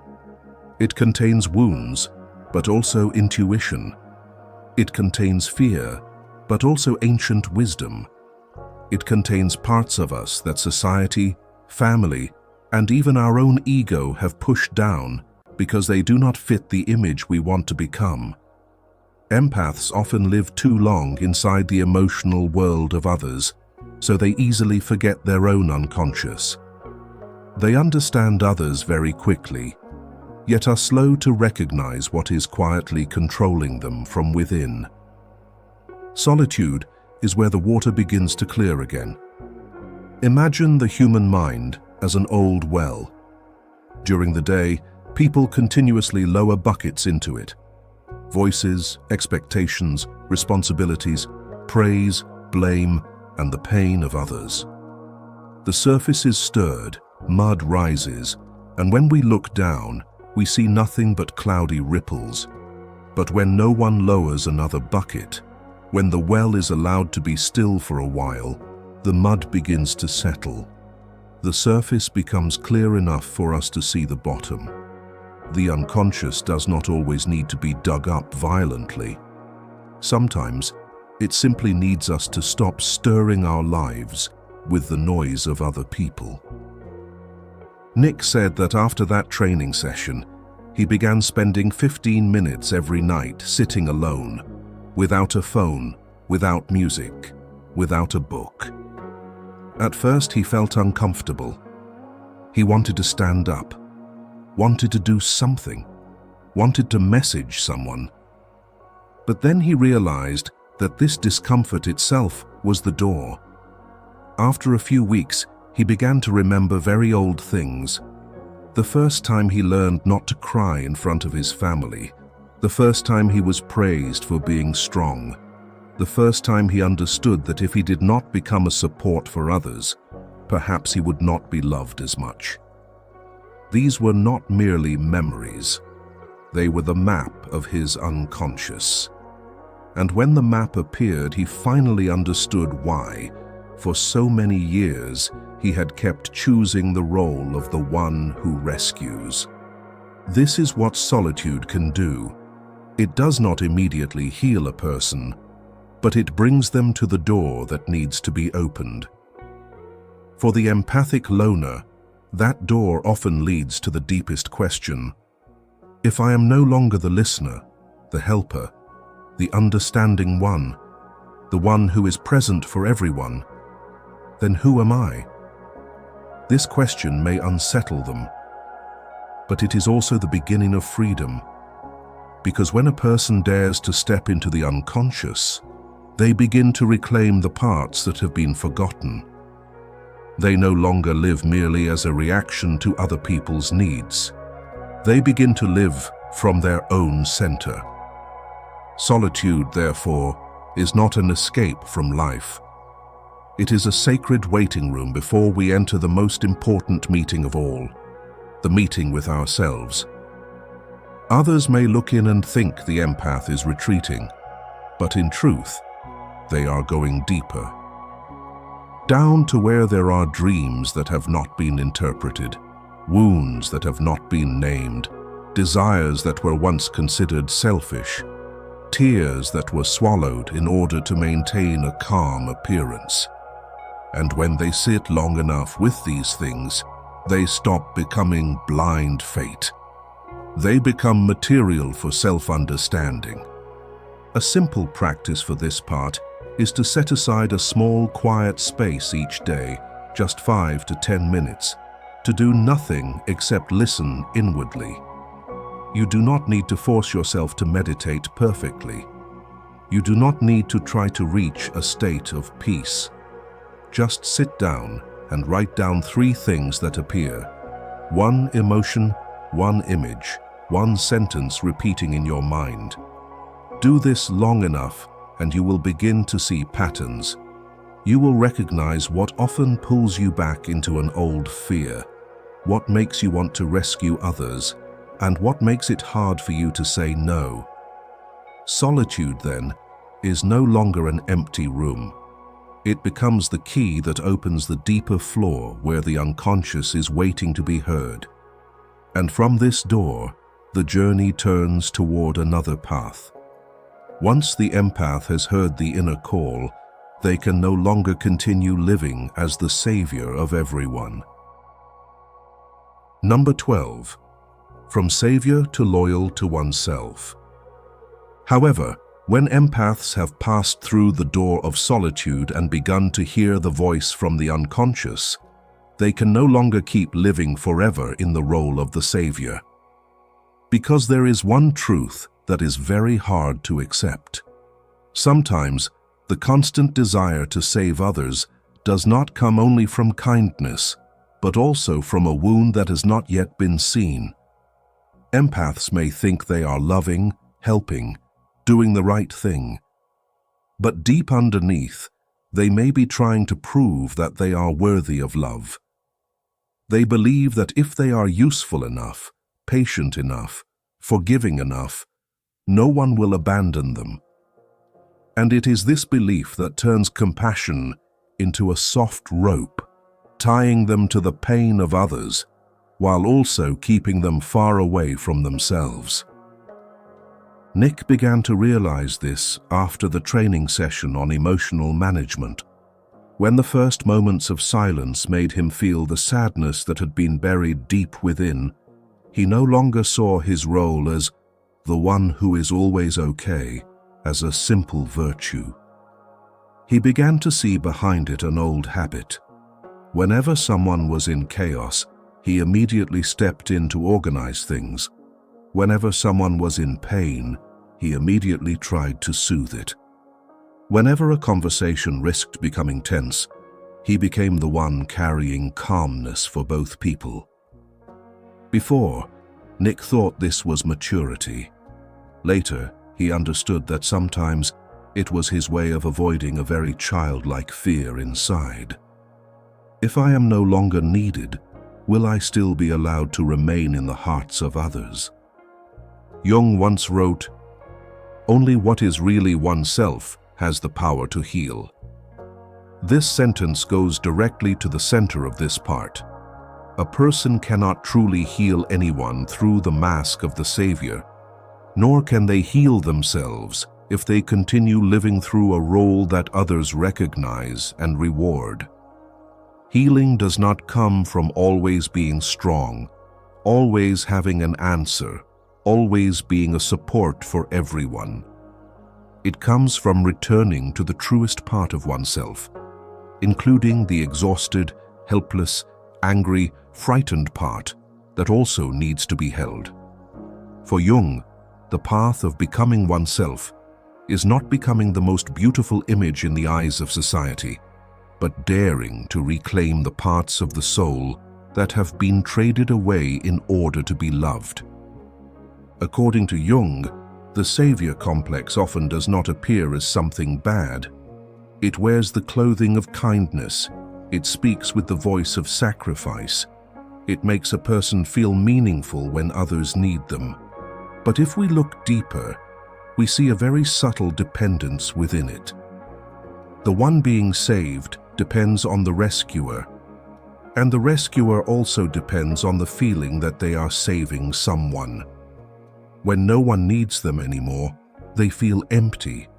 When others do not follow their advice, they feel denied. At this point, helping is no longer a free gift. It has become an unconscious contract. I save you so that I can feel valuable.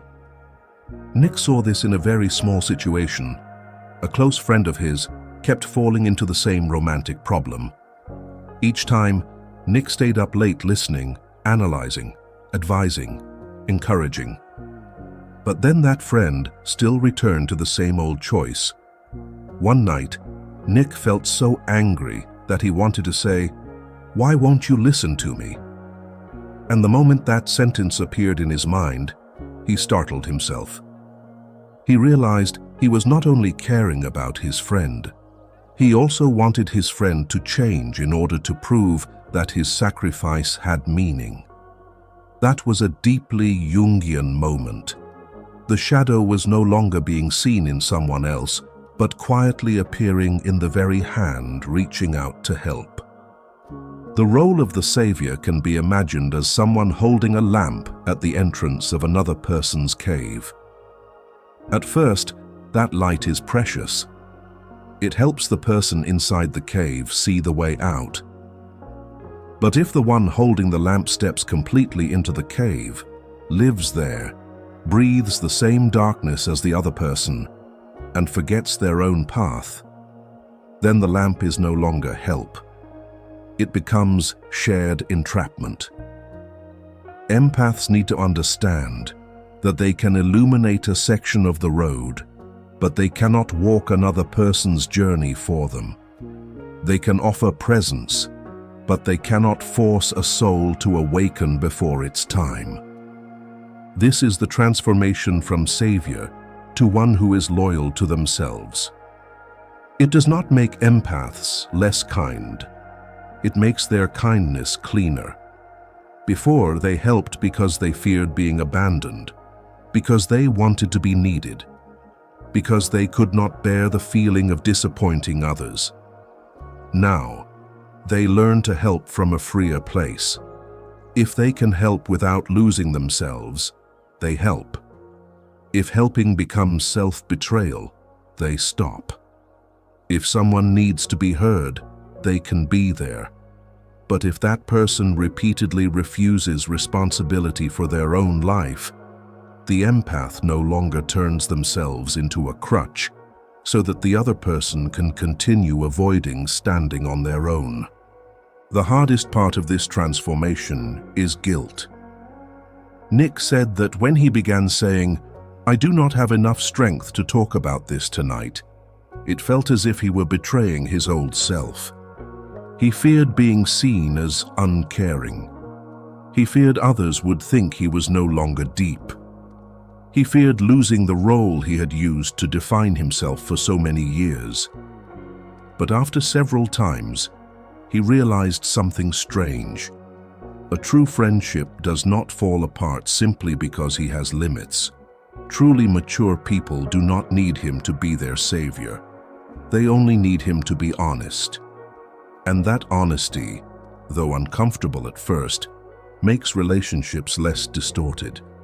According to Jung, the journey of individuation is not the journey of becoming a person everyone loves. It is the journey of becoming a more whole human being, more honest with the deep call within. For the empathic loner, that call often begins with a sentence that is very soft, yet very strong. I no longer want to live as a healing tool for other people. This is not selfishness. This is a return to one's proper place. When they stop rescuing, they return to others the dignity of taking responsibility for their own lives. And they also return to themselves the right to live a life that does not revolve only around other people's wounds. A person who is loyal to themselves does not abandon the world. They simply no longer confuse love with self-erasure. They can still be gentle, but they no longer allow that gentleness to be used as an endless duty. They can still listen, but they no longer turn their ears into an unlocked room for every pain to enter at any hour. They can still help, but they help with awareness, not from an addiction to being needed. And perhaps this is the deepest meaning of that transformation. Not everyone who hurts needs you to save them, and not every time you do not save someone does it mean you lack love. Sometimes, the kindest thing is to stand in your rightful place, allowing others to walk their own part of the path while you stop using sacrifice to prove your worth. When empaths return to loyalty to themselves, their kindness does not disappear. It only becomes clearer, calmer, and no longer trades the soul away in order to be accepted. Number 13. They are dangerous because they no longer need acceptance. And when empaths stop living as the savior of anyone, a very quiet power begins to appear in them. They no longer need acceptance at any cost. This is exactly why they become dangerous in the eyes of some people. Not because they want to oppose the world. Not because they have become arrogant, indifferent, or cold. They are dangerous because they are no longer easily controlled by disappointed looks, criticism, punishing silence, or the fear of being excluded from a certain circle. Before, as soon as someone seemed displeased, they would ask themselves what they had done wrong. As soon as someone became distant, they would shrink themselves to preserve harmony. But now, they begin to understand that not every form of acceptance is worth the price of losing oneself. I once knew a designer living in Portland, Oregon, talented and sincere. He was not the loud, rebellious type. He spoke slowly, dressed simply, and always noticed the small details others easily missed. In his work, he had a very distinct aesthetic sense, but for many years he kept revising his designs according to other people's wishes, even when he knew inside that the original soul of the design was being lost. Clients wanted it safer. His boss wanted it easier to sell. Co-workers wanted it to look more like the trend. He nodded, revised, then revised again. People praised him for being easy to work with. But he once told me that every time he received that praise, he did not feel proud. He only felt that some part of him had gone silent. Then one day, he presented a design he truly believed in. It was not flashy, not chasing popular taste, and not trying to please everyone, but it carried a clear honesty. Someone in the room said, "This is a bit too different. I'm not sure everyone will like it." For the first time, he did not rush to take it back. He did not apologize for his difference. He simply replied calmly, "Maybe not everyone will like it, but this is something I truly want to stand behind." The room went silent for a few seconds. No great argument broke out, but something had changed. He was no longer giving the power to define his value to people who only wanted him to be easier to accept. Jung once wrote, "The shoe that fits one person pinches another. There is no recipe for living that suits all cases. The shoe that fits one person may hurt another. A way of life that makes the crowd feel safe may make a sensitive soul feel suffocated. A friend group that makes others feel happy may force an empath to perform too much.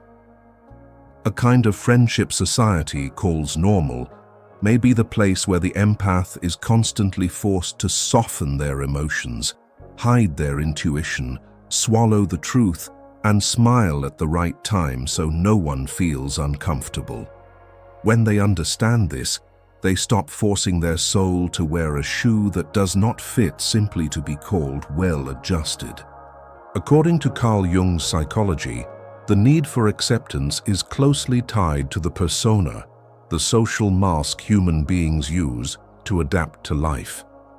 The persona is not bad. It helps us communicate, work, remain courteous, and survive within the community. But when a person completely identifies with the persona, they begin to live as though their value depends on other people's reactions. They are always asking the world, "Who should I become in order to be loved?" Empaths are especially likely to get trapped here because they feel other people's expectations very clearly. They know when someone wants them to be softer, more obedient, more cheerful, less sensitive, less demanding. And in order to remain, they begin cutting away the real parts of themselves. A little true opinion is hidden, a little healthy anger is swallowed, a little personal need is seen as a burden, a little intuition is called overthinking. Over time, they may be liked by everyone, but they no longer recognize themselves. This is the tragedy of those who need acceptance too much. They are embraced by the crowd, but abandoned by their own soul. And when an empathic loner awakens to this, they no longer want that kind of belonging. They would rather stand alone in truth than stand among many people as a version of themselves that has been edited too many times. That is why they make some people uncomfortable. When they are called hard to approach, they do not immediately try to prove they are friendly. When they are told they have changed, they do not rush back to the old version to make others feel safe. When they are misunderstood, they no longer spend all their energy explaining themselves to someone who does not truly want to understand. They still feel sad, of course. They still have a heart, still have the need to be loved, still feel pain when excluded. But that pain no longer has enough power to make them betray themselves. This is the great difference. They still want to be loved, but they are no longer willing to deform themselves in order to be loved. A person who no longer needs acceptance at any cost is like a lighthouse that no longer asks the storm for permission to stand firm. A lighthouse does not chase ships to prove that its light is useful. It simply stands there, in its rightful place, shining according to its nature. Those who need it will see it. Those who do not will pass by. Mature empaths are the same. They no longer run everywhere, trying to convince others to understand them. They do not dim their light just because someone feels uncomfortable. They do not turn their differences into guilt. Their presence becomes quieter, but also steadier. This does not mean they become closed off or look down on others. Not needing acceptance at any cost is not a rejection of love. It means refusing to let love become a condition for self-erasure. An immature empath may think, "If you do not understand me, then you are against me." But an empath who has gone further understands, "You have the right not to understand me, but I do not need to abandon myself in order to fit your way of seeing life." This is a very subtle freedom. It is not loud, does not want to win, does not need to make anyone wrong. It simply no longer begs for permission to exist as itself. In Jung's journey of individuation, this is an important turning point. Individuation is not becoming special in order to gain attention. It is becoming more real, even if that means receiving less applause from the crowd. When empaths reach this stage, they begin choosing very clearly. They choose places where their souls do not have to shrink. They choose conversations that do not require them to pretend. They choose people who can hear the truth without immediately turning it into an attack. And if they have not yet found such a place, they can still be alone. Not because they do not need love, but because they have understood that love should not begin with losing one's being. The designer in Portland later lost a few clients. Some people said he had become harder to work with than before. But there were also new people who came to him precisely because of that clarity. They said they could feel in his work something very real, something not diluted to please everyone. He said that for the first time in many years, he no longer felt he was merely selling a skill. He was living with the voice inside him. And that is something no one can give him from the outside. Recognition can bring joy, but loyalty to oneself is what allows a person to stand firmly. If this part makes you realize that you have once made yourself smaller just to be accepted, leave one word: enough. Not to declare yourself above anyone, and not to oppose the world. only as a quiet marker that you no longer want to exchange the truth within for a place in a circle that was never meant for you. For an empathic loner, the most dangerous moment is not when they are angry. It is when they calmly understand that being accepted by others is no longer more important than not betraying themselves. Number 14. The individuation journey of one who does not belong to the crowd. After empaths no longer need acceptance at any cost, they enter a deeper layer of the journey, learning to become themselves, even when that means they no longer belong to the crowd. This is not merely a story about having few friends, living in solitude, building boundaries, or leaving places that hurt them. This is the moment a soul realizes it was not born to fit into every room. Some people, the more they mature, the harder it becomes for them to blend into the common noise. Not because they are arrogant, but because inside them there is a private calling, softer than the voice of the crowd, yet truer than all applause from outside. Those who do not belong to the crowd have usually tried to belong before. They have learned to say what is easy to accept, laugh at the right time, stay silent in the right places, and shrink their differences so they do not make anyone uncomfortable. They once believed that if they were pleasant enough, understanding enough, similar enough to everyone else, they would find peace. But peace did not come. Only a quiet feeling remained. Each time they were accepted through an edited version of themselves, they moved a little farther away from who they truly were. Then one day, they understood that the feeling of not belonging is not necessarily a curse. Sometimes, it is the first sign that the soul is refusing to live in clothing that was never its own. In everyday life, there is a kind of person we can easily encounter, but rarely truly understand. Someone works in an environment where everyone chases achievement, yet they quietly feel empty before races that no longer hold meaning. Someone sits at a family dinner, listening to familiar advice about stability, marriage, money, and reputation. Yet inside, there is only one question. Is this really my life? Someone may have a good job, enough relationships, a busy schedule, and still feel as though they are living inside a story written by someone else. No one has necessarily done anything wrong to them. It is just that their soul has begun to no longer tolerate playing a supporting role in their own life.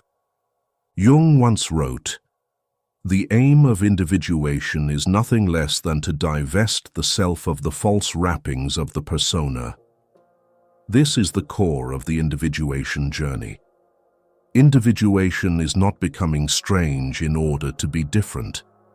It is not opposing society just to prove one is special, nor is it cutting off all contact with the world. Individuation is the process of gradually removing the false wrappings of the persona, the roles placed upon us by family, culture, fear, expectation, and the need to be loved. It is the journey back to the part of the self that does not need to perform, does not need permission, and does not constantly ask the crowd whether it is allowed to exist in this form. According to Jung, human beings cannot mature if they live only as copies of the collective. The crowd has great power. It gives us a sense of safety, gives us language, rules, habits, patterns. But if a person spends an entire life living only to fit into the collective, they will lose the private call of the self, the deeper center of the soul. For empathic loners, this conflict is often very clear. They sense the expectations of others, but they also sense the inner misalignment when they try to follow them.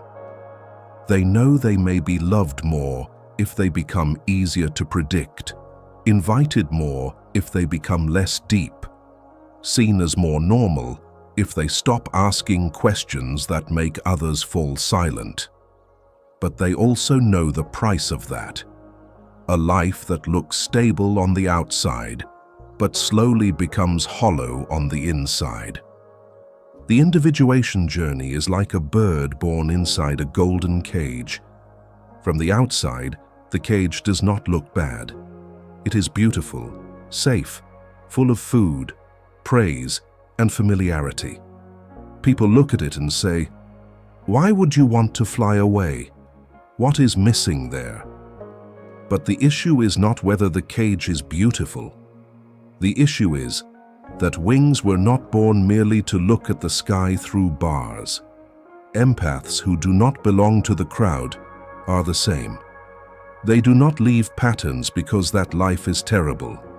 They leave because their soul needs the sky, a sky that may be more uncertain, more solitary, with less applause, but where they can fly with their true wings. The hardest part is that this journey has no clear map.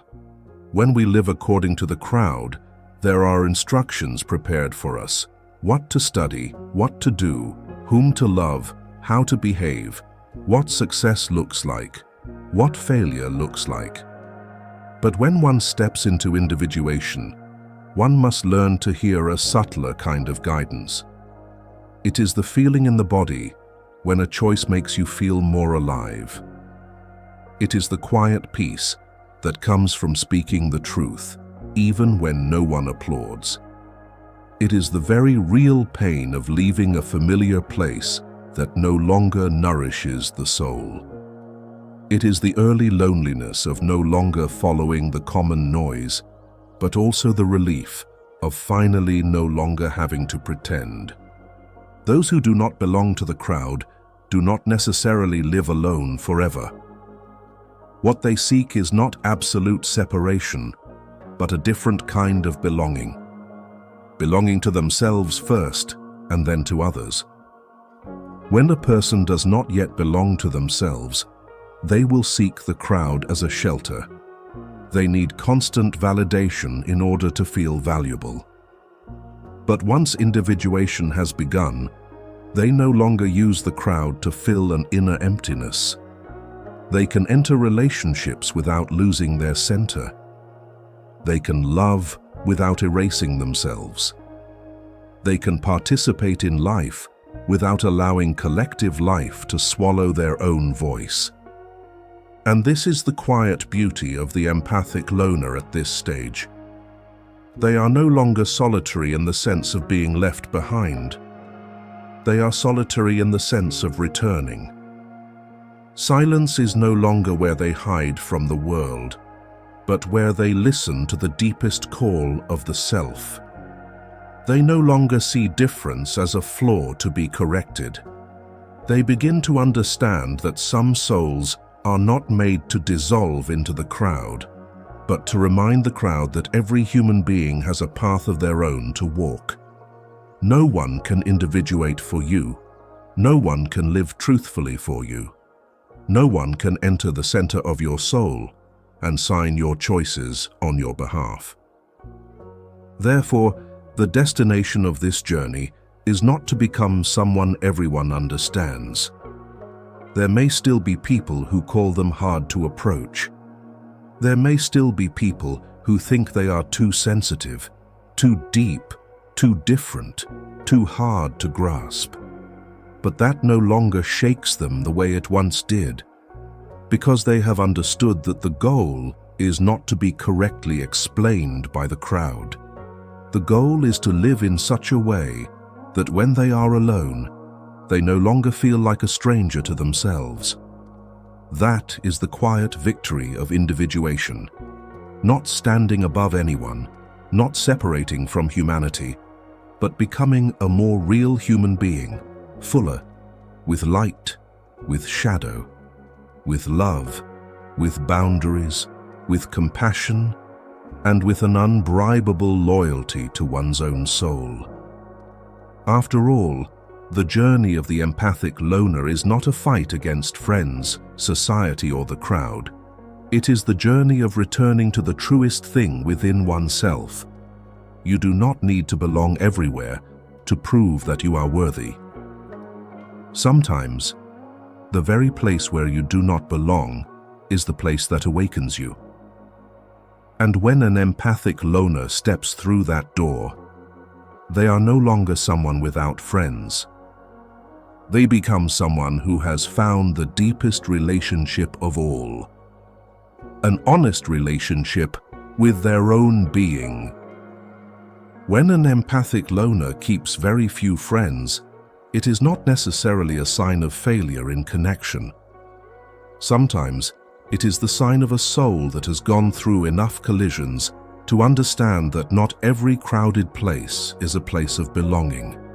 They have listened, forgiven, tried to stay, and made themselves smaller to preserve peace. But through silence, boundaries, and quiet departures, they have learned that kindness only truly has meaning when it no longer forces them to betray themselves. Under the light of Carl Jung, that solitude is not merely a distance from the outer world. It is a journey back to the unconscious, to the shadow, to the true self hidden behind social masks. The empath loner is not dangerous because they want to harm anyone. They are dangerous because they are no longer easily manipulated, no longer need acceptance at any cost, and no longer allow others to pour their shadow onto them and call it love. They have understood that an authentic life does not begin with being loved by everyone, but with being able to be alone without feeling like a stranger to one's own soul.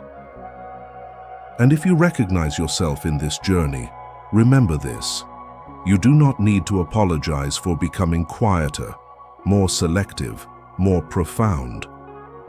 The world may call you hard to approach, but sometimes that is only what it calls someone who has stopped playing the pleasant role for everyone. Staying with yourself is not loneliness. It is a form of return. If this video has touched you, please like, subscribe to the channel, and share your thoughts below. Perhaps your story will become a small light that helps another soul find the courage to move toward the truth of their own being.